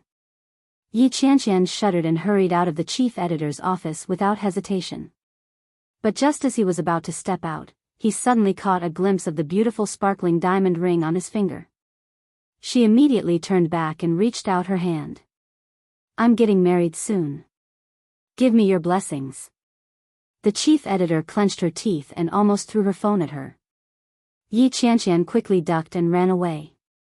The chief editor retracted her hand and made the call angrily. When the call went through, she changed her expression and said pitifully, "Hubby, please comfort me." When Yi Qianqian got home, Shenjilie was already gone. Yi Qianqian tidied up everything and lay on the bed. She couldn't help but lift her ring again and wave it in front of her face. The corners of her lips curled up unconsciously. Yi Qianqian lay down and hummed a tune. She had been looking at it all day, but she couldn't get enough of such beauty. She closed her eyes. She could almost imagine how she would look in her wedding gown. Beautiful, very beautiful. It was the weekend, and the sun was scorching hot in Kingstown. Yi Qianqian packed 2 sets of clothes, bought some Kingstown specialties and health supplements, and set off for the capital. After a 3-hour flight, she arrived at the Capital International Airport. She called Shenjilie as soon as she got off the plane. It rang a few times before Shenjilie picked up the phone. It sounded a little noisy on the other end. "Hello, I'm off the plane. Are you here?" "Oh, so fast. I'm still at the hospital. I had to rush over because of something. Why don't you take a taxi to my hospital? It's about 40 kilometers from the airport, so you should be able to get there in an hour. Give me a call when you arrive." Yi Qianqian was a little disappointed, but she could imagine that he was really busy. That was why he couldn't pick her up. Yi Qianqian agreed and walked out on her own. She took a taxi and headed to the address provided by Shenjilie. Soon, she arrived at a hospital. It was still Huxin Hospital. Yi Qianqian didn't call Shenjilie. Instead, she went straight to the psychology department. When she went up, the people around her were very busy. Almost no one saw her. Yi Qianqian pulled her small suitcase to the information desk and said to the nurse, "Hello, I'm looking for Shenjilie." Lin Miao Miao was in the middle of organizing some documents when she looked up and saw Yi Qianqian's face. With one look, she recognized the person as Shenjilie's phone screensaver. Lin Miao Miao immediately felt uncomfortable. She looked at her with a bad attitude and said, "Director Shen is busy. You can register with him first." His tone was a little impatient, which made people very uncomfortable. Yi Qianqian hadn't expected the attitude of the people in the hospital to be so bad. I'm not here to see a doctor. I'm his girlfriend." Lin Miao Miao deliberately sized her up and said, "That's impossible. I've never heard of Director Shen having a girlfriend. Also, how could Director Shen like you? Recently, there have been many people pretending to be Director Shen's girlfriend. How did you know him?" Yi Qianqian was infuriated. She could no longer keep up the pretense. The image of a virtuous lady that she had been trying to maintain collapsed. With a dark expression, she said, "How can you speak like that? Is it true that no one has complained about the hospital's information desk?"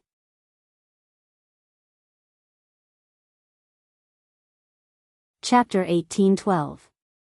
Yi Qianqian suppressed her temper and asked, "Pester endlessly? How am I pestering you? I told you to leave, but you're still here.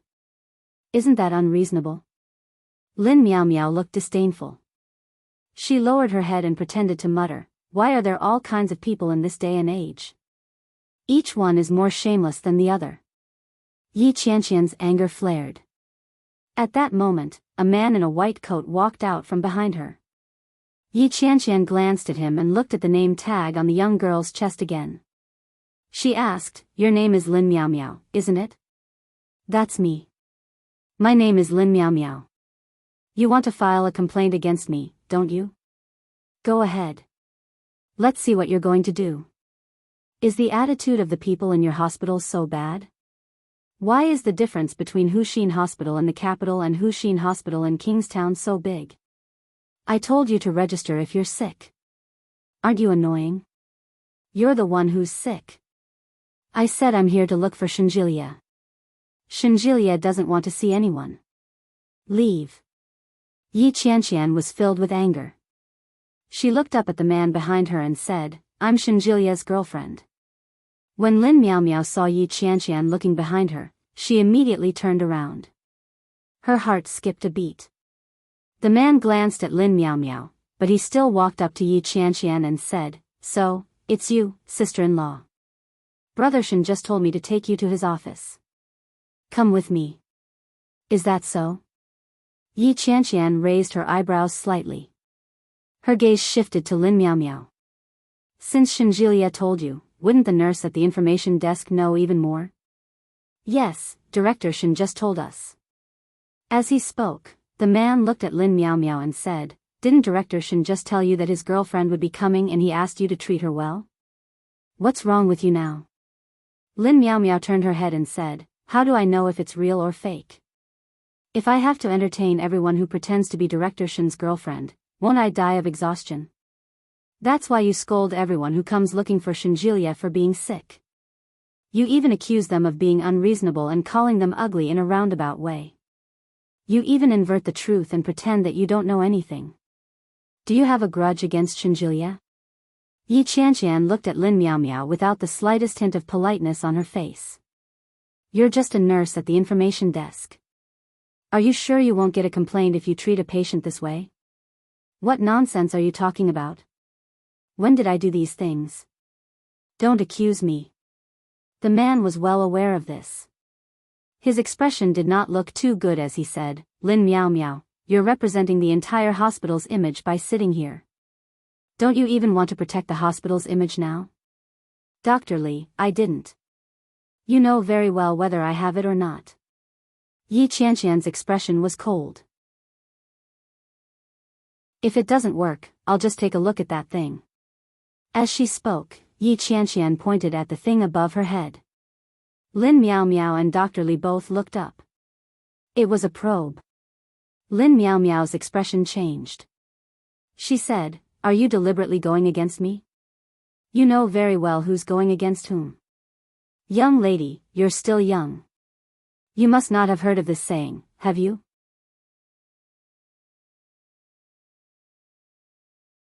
Chapter 18:13. God is watching from above. As Yi Qianqian spoke, her gaze fell on the camera again. This is God.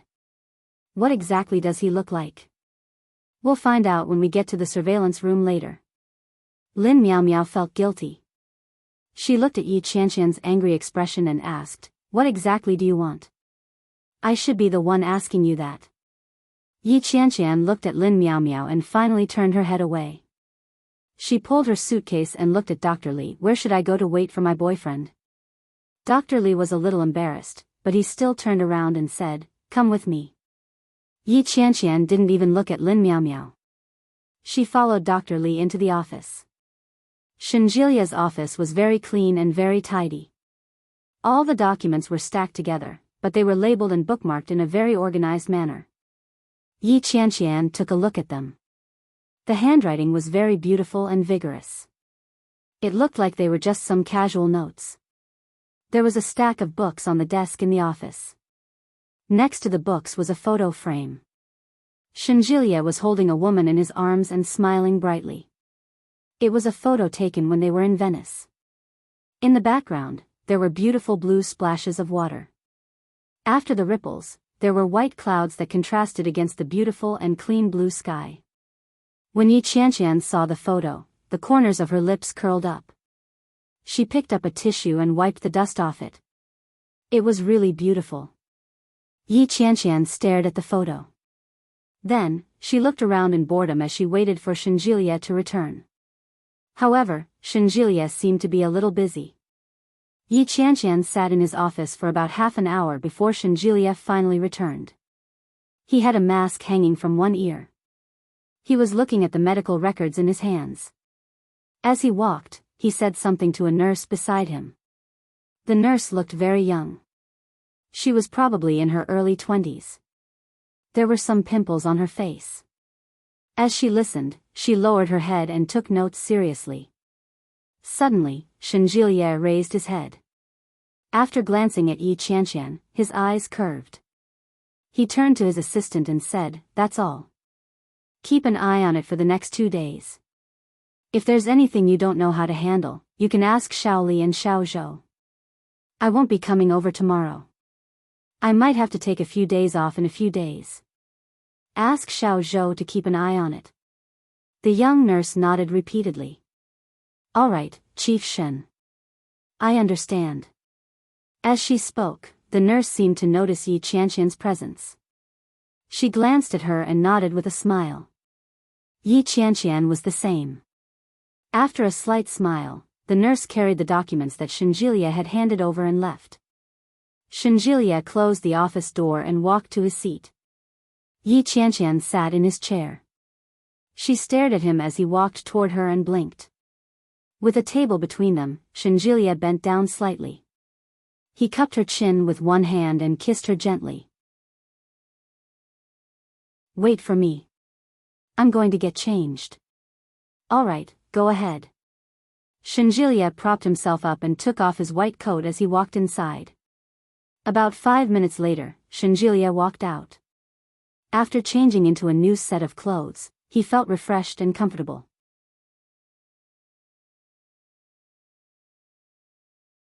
Chapter 1814. When Yi Qianqian heard that, the nervousness that she had suppressed on the way over suddenly rose again. She asked, "Are we going to stay at your place?" "What else?"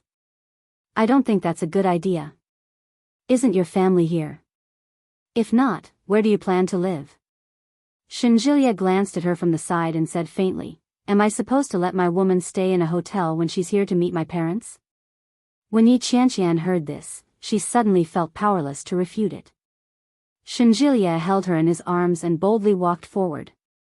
The doctors and nurses who came and went to greet her. They looked at Yi Qianqian as if she was a monster. The girls came forward to shake Yi Qianqian's hand. They all looked very surprised. "Oh my God, what a beautiful girl. Old Shen, is this your girlfriend?" "Ha ha ha, since Old Shen is enlightened, his girlfriend is so beautiful." The praises were all half true and half false. Yi Qianqian saw through it but didn't say anything. She was happy to be praised like that. Yi Qianqian's lips curled into a smile. She looked at them and greeted them one by one. "Hello, everyone. My name is Yi Qianqian." "Wow, that's a nice name. Which she is it?" "Is it the she of hope?" "It's the west of east, west, south, north and south." "Isn't that character called she?" Yes, words with multiple pronunciations, ha ha ha." Yi Qianqian felt as if she had turned into a monkey. Even her face was stiff from all the smiling. She finally left the psychology department and headed down to the first floor. "You have too many colleagues," Yi Qianqian said as she rubbed her face and followed Shenjilie to the underground parking lot. "Why are you so familiar with everyone?" "I'm smiling so much that my face is sore." Shenjilie took out the keys and smiled. "Come on," he said. "You're still complaining? You don't know how happy you are." Yi Qianqian pouted and ran forward to hug his arm. "I didn't. But why are you so familiar with everyone? You're like a socialite." "That's right, you're a social butterfly. Otherwise, why would so many people praise you for your beauty?" Shenjilie walked in the direction of his car. The logo on the key was a Buick. It looked very low-key. Shenjilie placed the luggage in the trunk.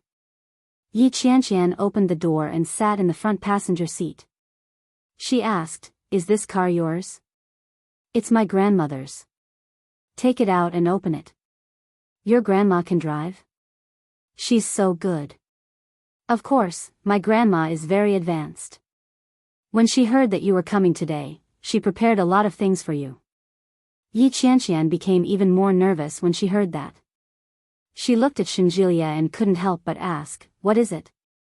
"Food, entertainment, and a room. Tonight's activities have all been arranged for you." Shenjilie smiled. He seemed to be in a good mood. He glanced at Yi Qianqian and started the car. When you see my grandmother, you'll definitely like her. Yi Qianqian didn't dare compliment him. Yi Qianqian knew very well what kind of person old Mrs. Shen was. When Yi Yuyu was still in the Shen family, she had been bullied by this old lady. Now that it was him, how big of a change could there be? With that thought in mind, Yi Qianqian became afraid again and said, Shenjilia, why don't we go there tomorrow? After we're done, I'll go back to Kingstown.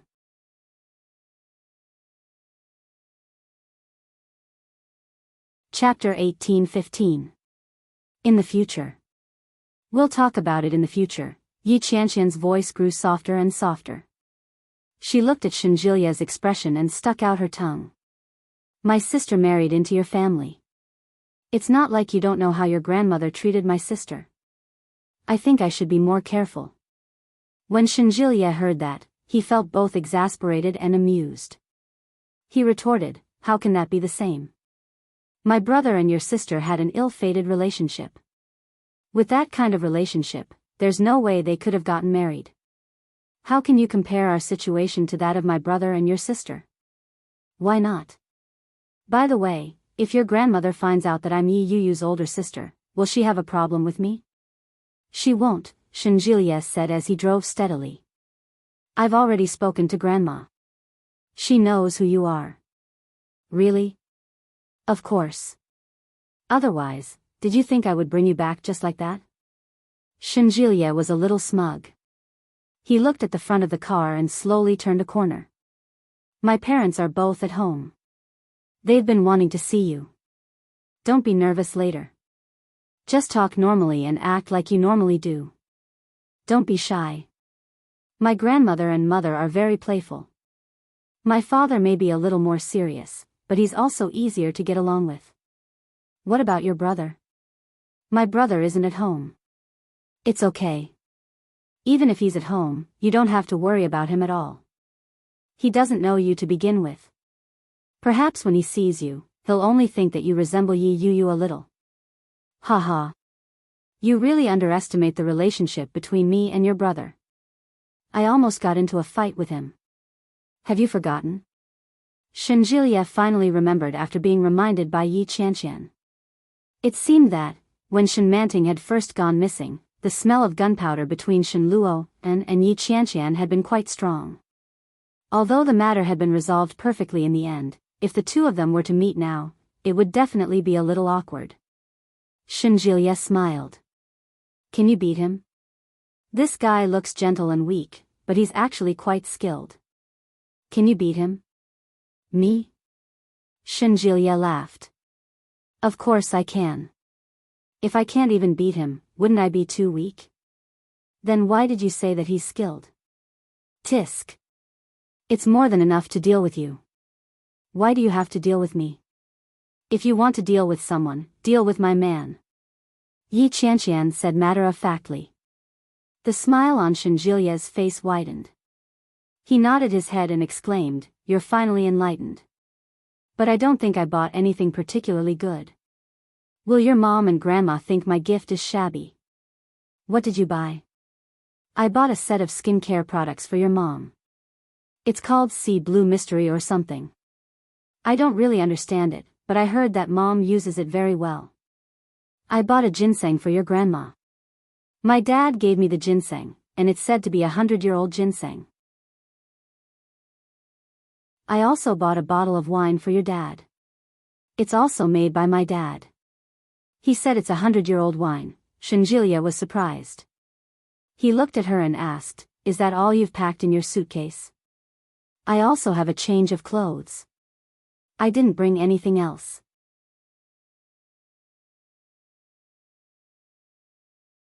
Chapter 18:16. I'm yours. Why do you still want a gift? Yi Qianqian said matter-of-factly. No. Fine. I'll collect it myself tonight, Shenjilia said casually. Shenjilia was in a good mood. After turning the corner, he stopped the car in front of a large villa. When Yi Qianqian heard that, her face immediately turned red. She glared at him and cursed in a low voice, Pervert. What's wrong? What's in your head? You're calling me a pervert. I really don't know who's the pervert here. Shenjilia looked disgusted. He unbuckled his seatbelt and said, "Get out of the car." Yi Qianqian looked around. The surrounding environment was very comfortable. In front of her was the facade of a luxurious villa. It looked very comfortable. To be able to have a villa in a place like the capital, Yi Qianqian secretly clicked her tongue and asked, "Is this where you live?" "Yes." "What's wrong?" Shenjilia leaned over to help her unbuckle her seatbelt. As he asked, his eyes moved to her chest. Yi Qianqian was wearing a V-neck dress. The mint green color made the dress look especially fair. The collar was originally not low, but under the pressure of the seatbelt, the fullness of her breasts was squeezed up. It looked very alluring. Yi Qianqian didn't notice her collar at all. When she saw Shenjilia's gaze, she immediately covered her chest and pushed his face away. She scolded, "What are you looking at? You pervert." Shenjilia snorted and reached out. Yi Qianqian shrank back. Shenjilia immediately said, "Don't move. I'll help you tidy up." When she heard that, Yi Qianqian immediately stopped moving. Shenjilia reached his hand out and slid it directly into her collar. He gave it a gentle rub. Yi Qianqian exclaimed. Her cheeks immediately turned red. She shouted, "What are you doing?" "I'm helping you tidy up," Shenjilia said confidently. He suddenly opened his palm and took out a necklace. He gently placed it in front of Yi Qianqian. It was in the shape of a cherry blossom. The craftsmanship was very exquisite. Yi Qianqian was dazzled by the diamonds on it. When she saw it clearly, she blinked. Shenjilia was still in a very good mood. He said, "It doesn't look good to have a bare neck. I'll help you put it on." Yi Qianqian reached out and touched it. It was warm. She could tell that Shenjilia had been holding it in his palm for a long time. She giggled and said, "Can't you just give it to me?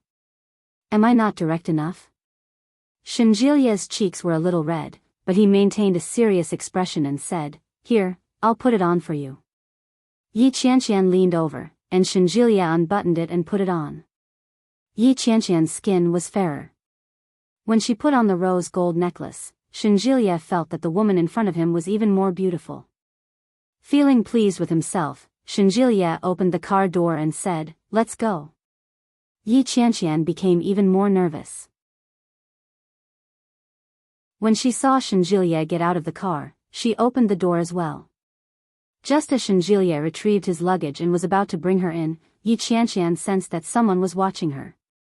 He looked around but couldn't find anyone.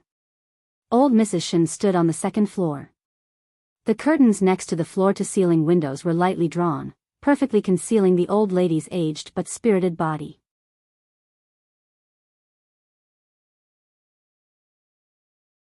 Chapter 18-17. When Nanny He heard the old lady's excited voice, she quickly put down her work and walked over to where the old lady was standing. He looked down and saw that the familiar car had indeed returned. Beside the car, Shenjilia held a suitcase in his hand. Beside him was a slender girl in a long dress. She looked like she had a good temperament. When Nanny He saw that, she was elated and said, "Let's go down quickly. Haven't you been waiting for this for a long time? Let's go." Hey, I'm coming. You go down first. I have to take a look at the girl's face first. If she's not pretty, then forget it." The old lady held the binoculars and looked very excited. After staring for a long time, she finally saw the girl turn around. When she saw Yi Qianqian's face, the old lady finally slapped her thigh and exclaimed, "She's so pretty. I'll go down." Nanny He hadn't seen Yi Qianqian's face, but when she saw the old lady's excitement, she quickly picked up the binoculars to take a look. With one look, she saw that the girl was wearing a mint green dress. She looked quite tall and fair, but her head happened to be turned around, so she couldn't see her face. Feeling helpless and regretful, Nanny He had no choice but to go down. Yi Qianqian and Shenjilia lingered at the door for a while. After taking out the things that had been prepared for the elders from the suitcase, they walked inside. When they walked in, old Mrs. Shen happened to come down happily. Her eyes looked over. When she saw Yi Qianqian, she smiled kindly and said, "Oh, this must be Qianqian. You're so pretty." Yi Qianqian knew the old lady. Not only did she know her through Yi Yuyu, but she had also met her once or twice when she was in Kingstown. At that time, the old lady had been with Yu Lily the entire time. She was so focused on running away with Yu Lily that it was possible that she didn't remember Yi Qianqian at all. Yi Qianqian wasn't a person who liked to get close to people. She laughed and nodded her head. "Yes, Grandma. I've heard about you for a long time. Jilia, that brat, has been hiding you like a secret. He's afraid that I'll eat you up."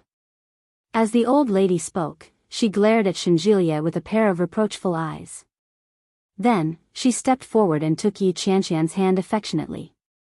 She said, "I heard that you and Yi Yuyu are sisters. You look so much alike. But you have good luck. You are good looking and have a plump face." "Oh, this is a blessed face." Old Mrs. Shen was elated. Come. Take a seat.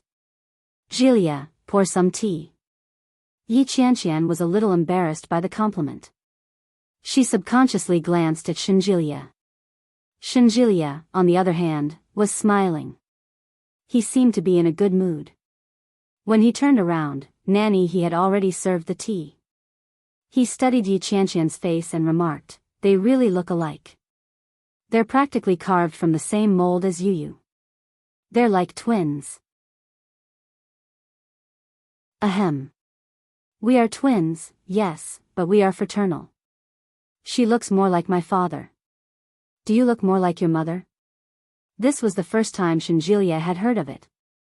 Yi Qianqian shook her head. "I also look like my father."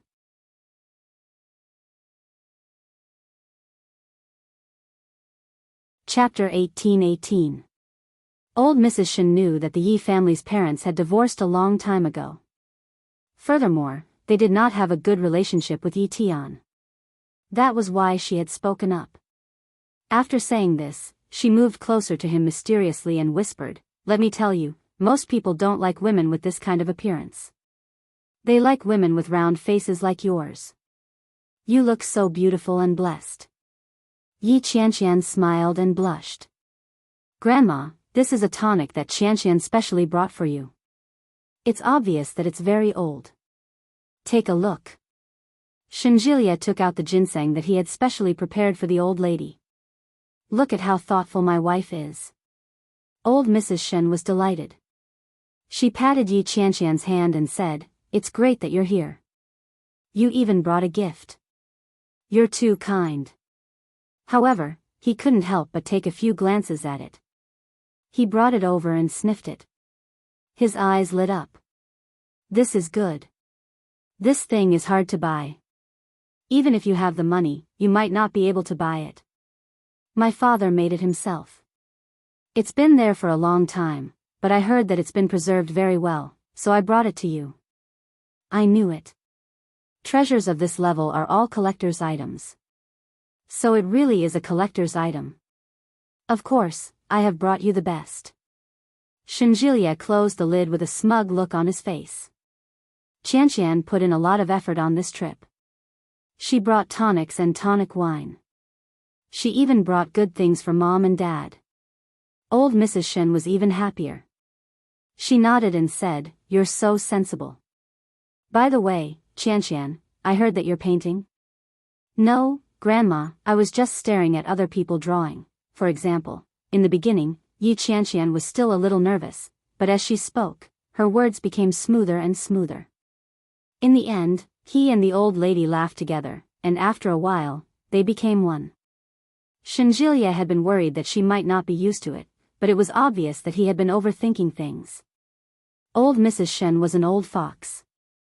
After chatting with Yi Qianqian for a long time, she pulled her into her room and said that she wanted to talk about something private. How could Shenjilia not let her go?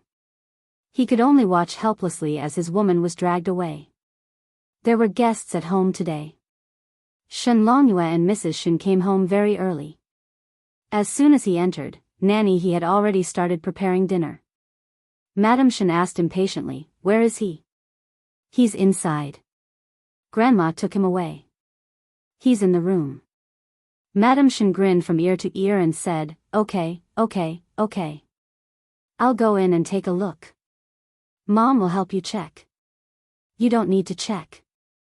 I've already proposed to her anyway. When I'm ready, we'll go get the certificate." When Mrs. Shen heard this, her heart calmed down. She smiled warmly and quickly walked in. On the other hand, Shen Longyue stepped forward and hooked his arm around his son's shoulder. He laughed heartily and said, "Good boy, quietly doing something big. Of course, I have to treat my wife seriously. Once it's confirmed, it's confirmed. You're not changing it?" "Bah, what the heck. Where can I find such a good girl next time?"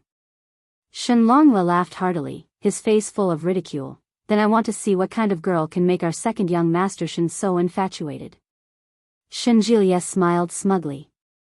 "You'll like it too." In old Mrs. Ye's room, old Mrs. Ye was reading Yi Qianqian's palm. She frowned and asked, "Qianqian darling, has your hand been injured before? This palm reading doesn't seem right."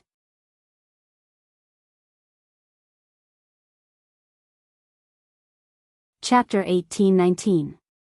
Suddenly, Yi Qianqian's heart skipped a beat. She looked at her palm. It didn't look any different from usual. What's wrong? Yi Qianqian's heart was a little uneasy. Looking at the old lady, she felt a little strange. She had heard of the old lady's mysterious ways. She had heard that she was a big believer in all kinds of nonsense. If she found out that something was wrong, she would never let it go. Yi Yuyu was a living example. If it weren't for the old lady, Yi Yuyu and Shen Luo and might still be married. Although Yi Yuyu was happier with Li Jinan than with Shen Luo and was Yi Yuyu's first love.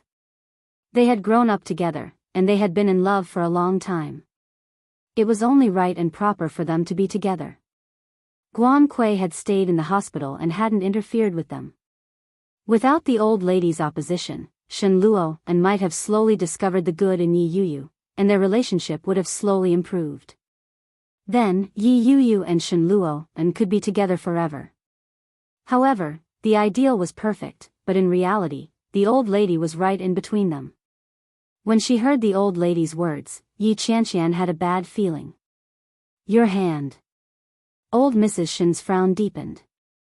"It looks pretty good. It looks rich and powerful. When were you born?" "Well." Yi Qianqian thought about it and decided to tell her birthday. "What time is it?" "It should be around midnight. Your 8 characters are a bit sinister, but your appearance is still not quite the same as Yuyu's. Your face is more rich and noble. Overall, you look quite blessed. But why is your hand broken in the middle?" "It looks a little unlucky." Yi Qianqian's heart beat faster. She asked, "Grandma, what do you mean?" "To put it bluntly, it's a sign of a short life." When Yi Qianqian heard that, her hand shrank back in fear. "A short life?" Yi Qianqian was a little scared. "Does that mean I don't have long to live?" "I don't know much about palmistry, but from what I can see, the one with the best fate is Yu Lily. You know Yu Lily, don't you?" When old Mrs. Shen mentioned Yu Lily, she smiled happily. Lily, this child, was not very lucky before she turned 25. But after she turned 25, everything went smoothly for her. Yi Qianqian had heard Yu Lily mention it before. For a moment, she felt a little awkward and said, "I seem to have heard Lily mention it before. It's said that she's going to give birth to a son and a daughter. Lily recently went for a prenatal checkup, and it seems to be a child." Yes, Lily will give birth to a son and a daughter. I'm telling you, I'm a half fairy. What I say can't be wrong." As old Mrs. Shen spoke, her eyes looked up and down Yi Qianqian's palm. She looked left and right before finally putting Yi Qianqian's hand down. Qianqian, can you tell Grandma if your hand was injured or was it born like this? Well, I was probably born like this. Yi Qianqian glanced at her palm. There was a faint red line on it. If one didn't look closely, they wouldn't be able to tell that this red line was different from other palm prints. Yi Qianqian stared at it for a long time before saying, I'm guessing that this is a birthmark. Dash.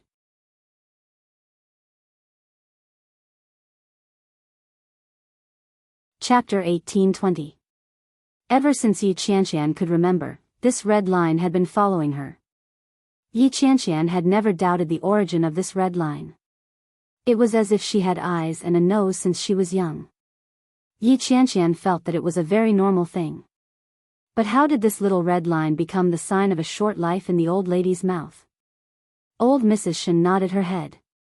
There was an indescribable expression on her face. Knock knock. There was a knock on the door.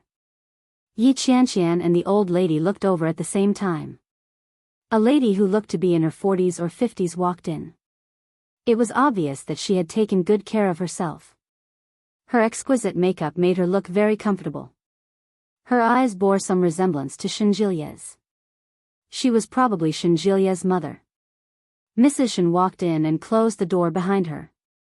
She stared at Yi Qianqian and approached her with a smile. This must be Qianqian. Hello, I'm Jilia's mother. Yi Qianqian had guessed it. When she heard that, she quickly stood up and greeted, Hello, Auntie. Sit down. Don't stand on ceremony with me. Mrs. Shen pressed Yi Qianqian back onto the sofa and said warmly, I've heard Jilia talk about you for a long time. I heard that you're an especially adorable and straightforward girl. You're pretty and have a good personality. It's great that our Jilia met you. Yi Qianqian's mood was already a little sour after old Mrs. Shen said that she would have a short life. When she heard Mrs. Shen's compliment, it was difficult for her to be happy. She laughed and said, He's just spouting nonsense. I'm not that good, how can you spout nonsense? I believe in my son. If he says you're not bad, then you're definitely not bad. Old Mrs. Shen looked at them and stood up. Keep Qianqian company. I'm going out for a while. Mom, it's time for dinner. Where are you going? I'm going to old Li's house. You guys go ahead and eat. Don't wait for me. Old Mrs. Shen waved her hand and walked out. Yi Qianqian didn't know why, but she felt a little strange. Old Mrs. Shen seemed to be treating her coldly. Was it an illusion? Yi Qianqian subconsciously looked at the red line on her palm. She clenched her fist and let it fall. Granny Shen was gone for quite a long time. Mrs. Shen led Yi Qianqian to the study. The two of them chatted for a long time. Shenjilia could clearly hear their laughter coming from the study. Shen Longhua was sitting in the living room, talking to Shenjilia. When he heard the crisp laughter, he couldn't help but laugh. Your girlfriend is amazing. It's rare for your mother to be this happy. Shenjilia was very pleased with himself. Of course. Don't you know whose son chose her as his wife? Shen Longhua's smile widened. He pointed at Shenjilia and said, You only know how to suck up. Isn't that the truth? Like father, like son. You can find such a good wife like my mother, how can I lose? Humph, got it. Hurry up and call your mother and future wife to eat. Shenjilia turned his head and saw that Nanny he had already prepared the meal. He immediately stood up and said, Yes, sir. When Shenjilia walked in, he realized that the two women were reading a book. When Shenjilia got closer, he could clearly see the nude photo of himself.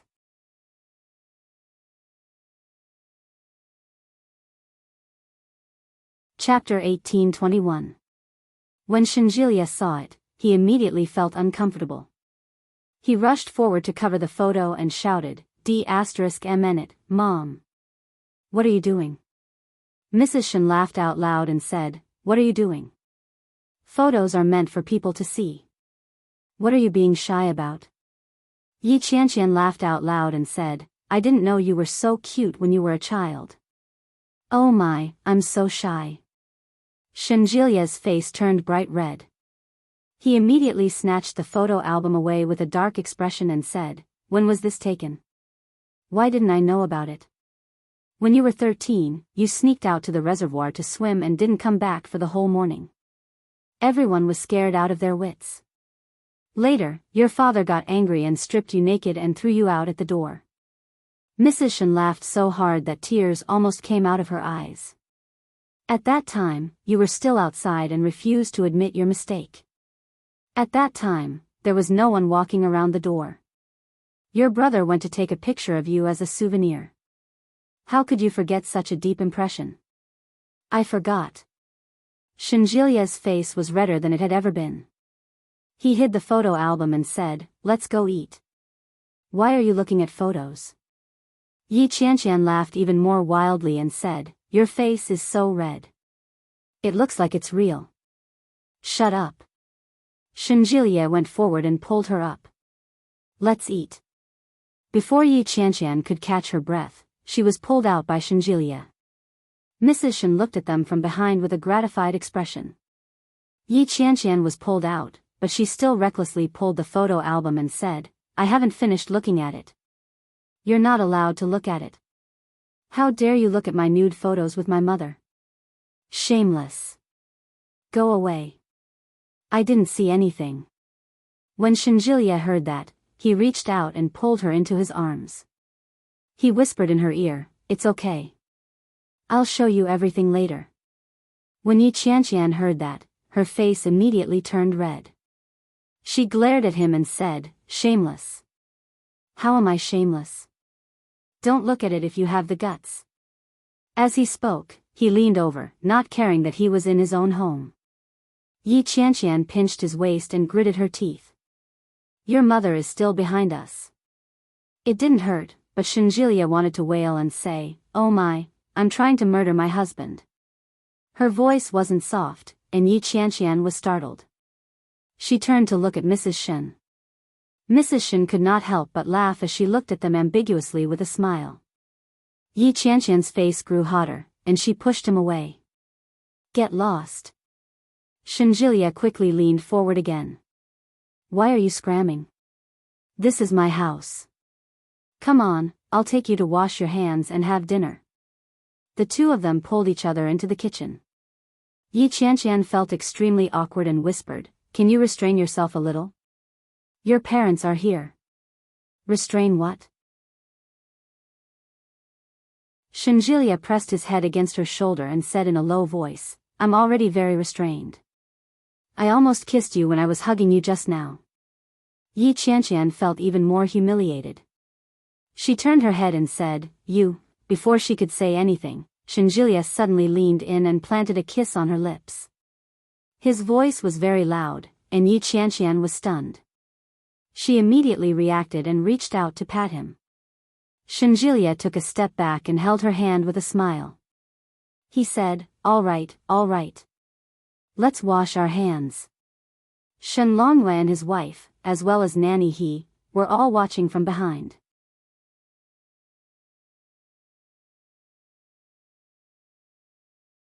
Chapter 1822.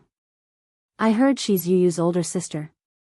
Shen Longyue looked at his wife and said, they do look alike, but Qianqian's face is a little rounder. Yes, Mom seems to like her very much. She had a good chat with her in the room just now. When Shen Longyue heard that, he smiled and nodded his head. He looked at Yi Qianqian and Shenjilia, who were washing their hands in the kitchen. Mom rarely likes a young girl so much. It's not easy. Mrs. Shen looked at her husband with a smile and said softly, let's go wash our hands and eat. Shen Longyue smiled, stood up, and reached out to his wife. Mrs. Shen blushed slightly, but she still reached out and put her hand on her husband's palm. Yi Qianqian and Shenjilia quickly finished washing their hands and sat down. The more Nanny He looked at the girl, the more she liked her. She said, Qianqian, these are all dishes from Auntie He's hometown. They're all Auntie's specialties. Try them. Yi Qianqian smiled. Yes. Thank you, Auntie He. Nanny He, why don't you sit down and eat with us? Shinjilia patted the stool next to him. Mother He looked flattered. She waved her hands and said, no, no, no. Forget it. Old Madam won't be happy if she sees it. Shinjilia understood and didn't want to force her. When Yi Qianqian saw this, her understanding of the old lady became even more horrified. This old lady looked a little scary. When Yi Qianqian recalled what the old lady had said about her short life, she felt a little uncomfortable. Nanny He brought Yi Qianqian a bowl of rice. Feeling a little embarrassed, Yi Qianqian asked, Grandma isn't back yet. Aren't you going to wait for her? No need, let's eat first. Mrs. Shen waved her hand. Your grandmother is always like this. She often goes out and doesn't see anyone. Sometimes, she will eat at a friend's house. We don't have to worry about her. Yi Qianqian nodded. But in his heart, he couldn't help but think, what if the old lady came back when they were halfway through eating? Would she say that he didn't know the rules and didn't show filial respect to his elders? The more he thought about it, the more likely it seemed. When she saw that everyone in the family was used to it, she slowly began to eat. Because of Shinjilia's presence, Yi Qianqian didn't feel too restrained when she ate. All of a sudden, Yi Qianqian felt a warm sensation on her leg, and she shivered involuntarily. Her heart raced as she turned to look at Shinjilia. Shinjilia's expression was natural as he calmly ate his meal. Yi Qianqian pushed his hand away. At the same time, she felt someone looking at her. She looked up and saw that it was Madame Shen. Her face heated up, and she immediately lowered her head. The next moment, she felt another itch between her legs. She immediately clamped down, and her whole body went numb.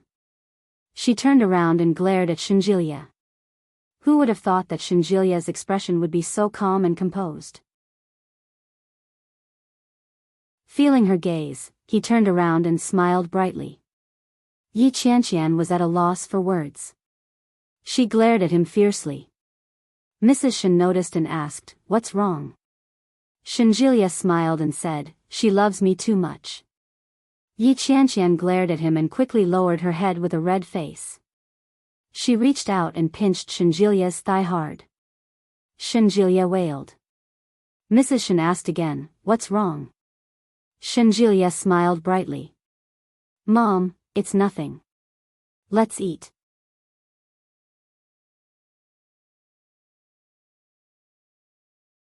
Chapter 18:23. But she didn't expose him. She lowered her head and continued eating. Yi Qianqian felt that she was about to become a slut. In public, she actually, It was all Shinjilia's fault. Fortunately, Shinjilia's parents seemed to be easy to deal with. She was afraid that if Shinjilia's grandmother came back and saw it, would she lowered her head and blushed as she quietly finished her meal. Other than the few times when Shinjilia would reach out and touch her, everything else seemed quite harmonious. Fortunately, old Mrs. Shen still didn't come back after they finished eating. After Yi Qianqian finished eating, she was about to help Nanny He clear the dishes when Shinjilia pulled her away. Shinjilia's parents were looking at them ambiguously, which made Yi Qianqian feel even more guilty. Could it be that the old couple had seen all those small movements just now? Yi Qianqian's cheeks were burning as she was pulled away. She wanted to find a hole to hide in. Once they were out the door, Yi Qianqian retracted her hand and asked, "What were you doing just now?" "Huh? What do you mean what?" Shinjilia played dumb. He blinked his eyes and looked at Yi Qianqian with an aggrieved expression. Yi Qianqian's face was still warm. She hit his hand hard again and said, "Your mother and father are still here, and you're touching me all over. I keep feeling like your mother is watching me." "I wasn't touching you all over. Don't accuse me wrongly," Shinjilia exclaimed with his arms crossed. "Besides, isn't that how you usually eat? I'm used to it." Shinjilia's words made Yi Qianqian feel even more ashamed. She roared, "Pfft! You're shameless. You're not usually like that." "I am." You're just used to it and can't feel it. I'm not. Don't tell me you're always touching a girl's leg and suddenly forgot who you're doing it with. Yi Qianqian narrowed her eyes and looked at him suspiciously. Pfft. Pfft. How could that be? I only have you. You can't suspect me. Shenjilie held Yi Qianqian in his arms and quickly began to express his loyalty.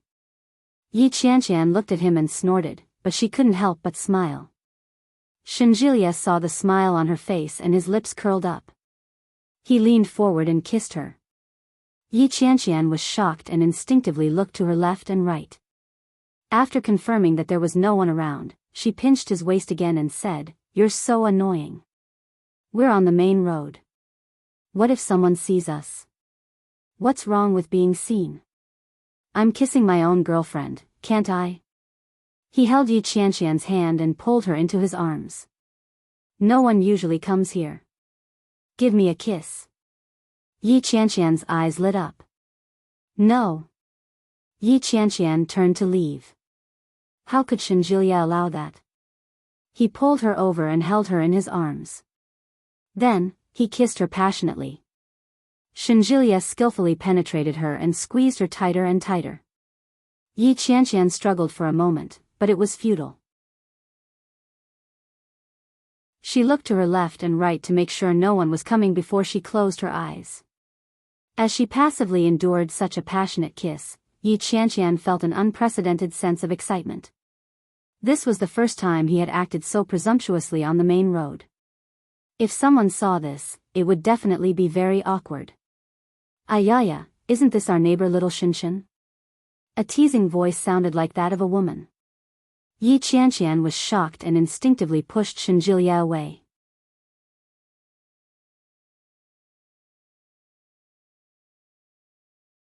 Chapter 1824. When he turned his head, he saw a woman in her 30s. She had a head of yellow curly hair and looked more mature. She looked at Shenjilie mockingly and said, "Oh my, it's really you. Can't you control yourself in public?" When Shenjilie saw that it was her, he rolled his eyes and said, "Hey, can you not interrupt me? Do you know how difficult it is to trick my wife into giving me a kiss?" The woman also had a look of disdain on her face. "Wife? Are you married? Why didn't I know about it? Soon. I'll call you when I get married." Yi Qianqian tried her best to cover her face with her hair. Her face was so red that it looked like she had applied layers of blush. She was so embarrassed that she couldn't lift her head. It was one thing to be seen, but judging from Shenjilie's tone, they seemed to be very close. The woman looked at Yi Qianqian and said, "Oh, it's a beauty. Aren't you going to introduce her to me?" Shenjilie put his arm around Yi Qianqian and said, "This is my girlfriend, Yi Qianqian." When Yi Qianqian heard that, she had no choice but to look up and extend her hand to the woman. "Hello, hello, hello. I'm Zhuang Kaidai. I live next door." Zhuang Kaidai looked at Yi Qianqian and suddenly looked surprised. She said, "Why does your girlfriend look a little familiar? Have I seen her somewhere before?" "Of course. Do you remember Yi Yuyu?" "Oh. Your ex-sister-in-law?" "Of course I remember." After saying that, Zhuang Kaidai looked as if she had suddenly realized something. She said, "I was wondering where I had seen her before. Are you Yi Yuyu's sister or sister? You look so similar. Even your names are similar." "Yes. We are twins, not identical. We are heterozygotes. That's why we don't look alike." "I see." Zhuang Kaidai smiled. "But you have good taste. Little Shinshin has been obedient since he was young. He has never brought a girl home. You're the first one I've seen." When Shenjilie heard that, he looked at Yi Qianqian with an aggrieved expression and said, "See? See? Even Sister Kaidai said so. I'm really a good boy. You can't doubt me in the future." "I feel so wronged." Yi Qianqian glared at him. Faced with Zhuang Kaidai's suggestive gaze, she blushed and said, "I was just joking. I never suspected you." He held Yi Qianqian's arm and said, "That's right. I won't do anything to let you down. Isn't that right, Sister Kaidai? I'm very loyal to you." "That's right." Zhuang Kaidai rolled her eyes at him and said, "Forget it. All right, I'm not going to talk to you anymore. My child is still at home alone. Go home and feed the child." "All right, goodbye, Sister Kaidai." Shinjilia couldn't have asked for more. He quickly waved his hand and urged them on. Zhuang Kaidai was both annoyed and amused at the same time. She said, "You little brat, well done." She strode forward. "I'm leaving. Goodbye, Qianqian. Goodbye, Sister Kaidai." Zhuang Kaidai walked over and brushed past Yi Qianqian. In a low voice, she said, "If you're going to marry this guy, be careful when dealing with his grandmother. She's a tough nut to crack." With that, she pulled away from Yi Qianqian and waved at them. Yi Qianqian's heart skipped a beat. She immediately nodded. "I'm leaving." Zhuang Kaidai finally left.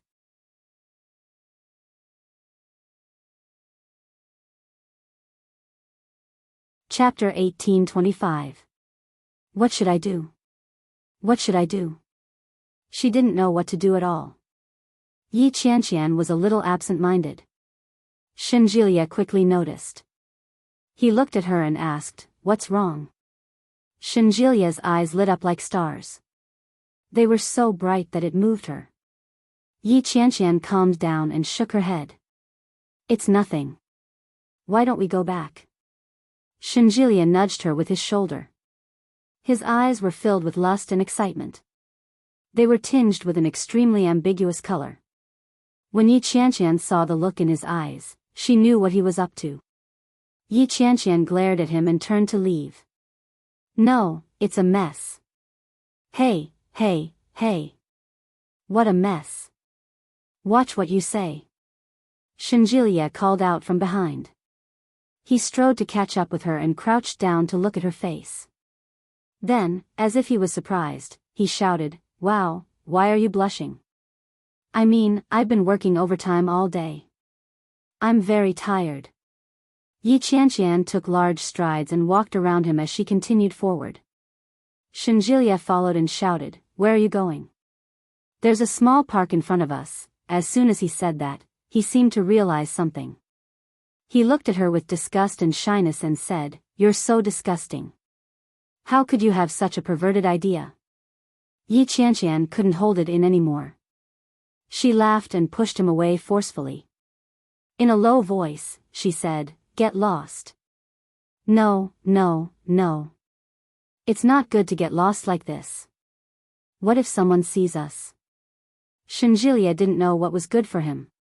He leaned over and pulled her. "Let's go back. I'm sleepy." Yi Qianqian saw the dark circles under Shinjilia's eyes. She pursed her lips and nodded. The villa was huge. Shinjilia led Yi Qianqian around before they returned home. Shen Longwe was sitting on the sofa watching TV. Nanny he had already finished washing the dishes and was tidying up the house. When she saw them, she smiled and nodded at them. "Hello, uncle." "Hello, Nanny he." Yi Qianqian greeted politely and followed Shinjilia in. Shinjilia had already entered his room and turned on the lights as soon as he entered. Yi Qianqian had originally thought that Shinjilia's room would be decorated in a similar way. But who would have thought that it would be so different? A classic man's room. The first thing he saw when he walked in was an archery target on the wall, a heavy metal samurai shield, a Japanese army knife, a Swiss army knife, and a gun. Yi Qianqian walked in and stared at the AK hanging on the wall. Her eyes widened and she asked, "Is this gun real?" Shinjilia glanced at it and chuckled. As he undressed, he said, "Of course it's fake." Yi Qianqian followed his voice and looked in the direction of his voice. She saw what he was doing and took a cautious step back. "What are you trying to do?" Shinjilia turned his head and smirked. He strolled over and whispered, "Guess what I want to do?" Yi Qianqian took a step back and clutched her chest. The elders are still outside. Don't you dare mess around. What could I possibly do? Shinjilia leaned forward with a smile. He lowered his voice and said, at most, I'll just keep my voice down. No one will notice. Bah! Shinjilia burst out laughing. You're full of perverted thoughts. I'm going to take a shower. Just sit here.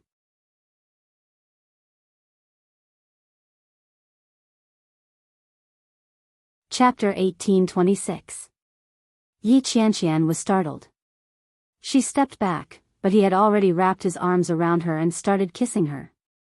Yi Qianqian struggled a little. Shinjilia held her firmly in his arms and slammed her onto the bed in an instant. Yi Qianqian had just gotten a chance to speak, but before she could say a word, her mouth was sealed again. Shinjilia's upper body was bare. He spread his legs apart and pressed her beneath him. Hot kisses flowed along her neck. Yi Qianqian looked up and gasped uncontrollably. She put her hand on his back and patted him gently. Mom and Dad are outside. That's not good. Shinjilia pressed his lips against her chin. He gently sucked on it and mumbled, they won't come in. Yi Qianqian rubbed his hair. Her breathing was a little uneven. She said, go take a shower. I don't despise you. As Shinjilia spoke, he had already unbuttoned her bra through her skirt. It doesn't matter how long you haven't washed it. Pfft. I despise you. It's too late to despise me. You can't get rid of me. Shinjilia's voice was low and husky. He leaned into her ear, and his warm breath was on her neck. Yi Qianqian was so sensitive that her whole body trembled. But she felt like flying. Shinjilia couldn't wait to press her against him. His slightly rough hand stroked the insides of her clothes. Yi Qianqian felt his presence. Her cheeks turned red, and her heart raced. They were still in his house. If his family found out, would they think that she was very lewd? Shinjilia didn't seem to be aware of it. He unzipped the back of her dress and slowly removed it from her shoulders. Her snow-white skin was exposed, and it made one's blood boil. Knock knock. There was a knock on the door. Shinjilia paused. Yi Qianqian's body stiffened. They looked at the door at the same time. Yi Qianqian was so nervous that her heart was about to jump out. Yi Qianqian pushed him away, got up, and straightened her clothes. Shinjilia shouted with displeasure, "Who is it?" "Your grandmother." He roared. Yi Qianqian almost laughed out loud. Why does it sound like he's scolding me? When Shinjilia saw the expression on Yi Qianqian's face, he kissed her on the lips in displeasure. He slowly straightened his pants and walked toward the door. Yi Qianqian hid herself and fastened her skirt. Shinjilia had already opened the door. Old Mrs. Shin was standing in the doorway with a dark expression on her face. Shinjilia made up his mind and looked at the old lady. He raised his eyebrows slightly and asked, "Grandma, what's wrong?" "What about the girl?" "He's inside." "What's wrong?" Shinjilia had a bad feeling about this. Yi Qianqian did the same. She strode forward. When old Mrs. Shin saw Yi Qianqian, she immediately went forward to hold her hand. Yi Qianqian was shocked by the suddenness of the situation. She exclaimed, "Grandma, what's wrong?" Shinjilia quickly pulled Yi Qianqian back and asked, "Grandma, what are you doing? Let me see your hand again." Yi Qianqian's heart was filled with apprehension. She extended her palm. "Male left, female right. Show me your right hand." Yi Qianqian's heart beat faster. She extended her right hand. Shinjilia frowned. He pulled Yi Qianqian's hand back unhappily and said, "Grandma, how many times have I told you not to believe in such superstitious things? What have you heard this time?"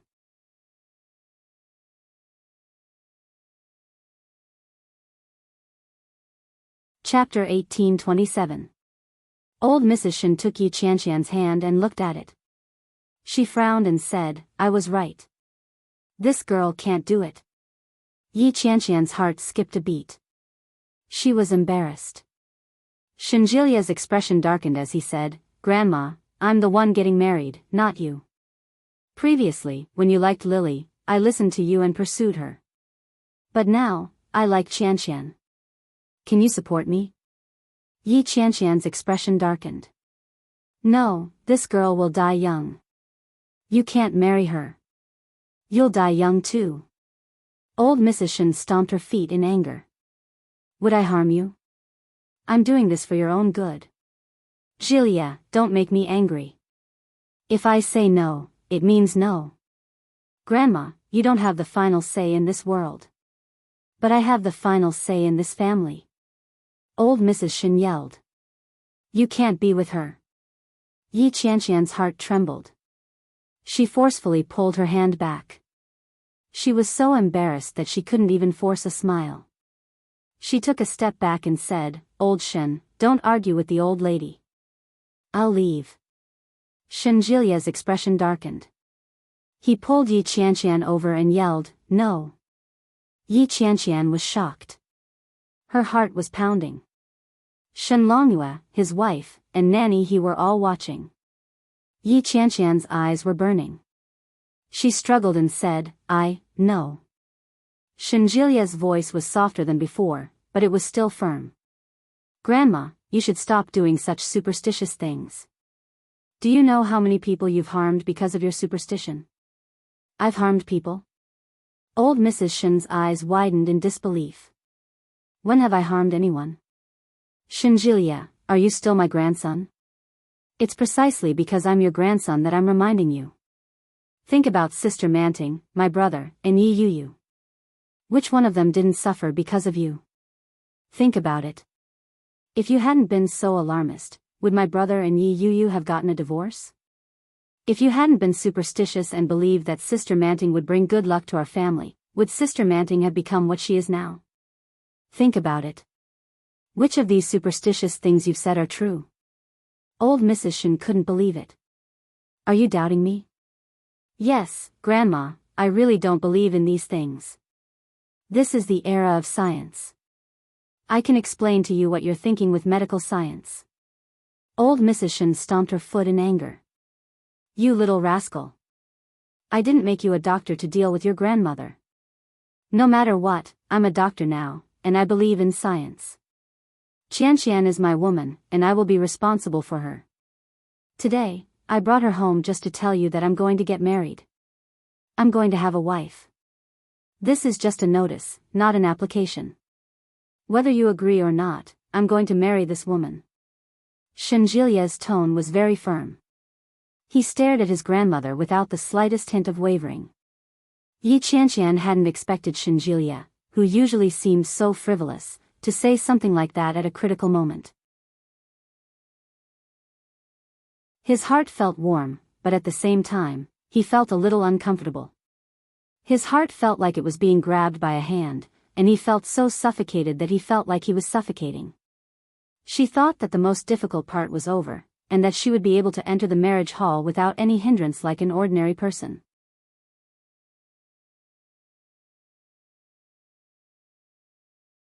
Chapter 1828.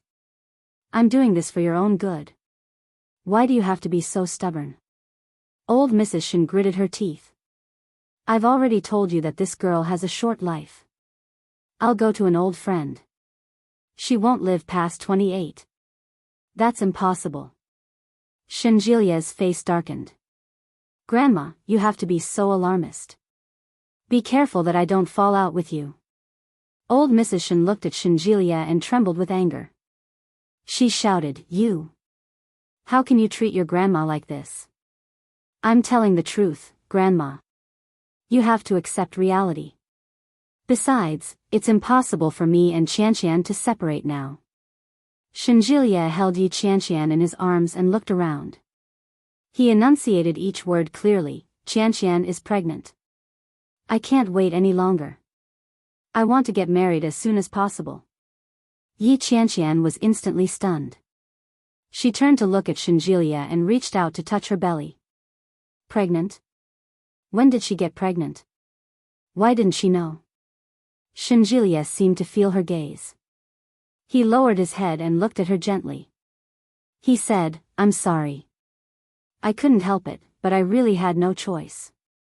Grandma is very stubborn. If I don't tell her the truth, I'm afraid she'll force us to break up. Yi Qianqian blinked. She didn't react.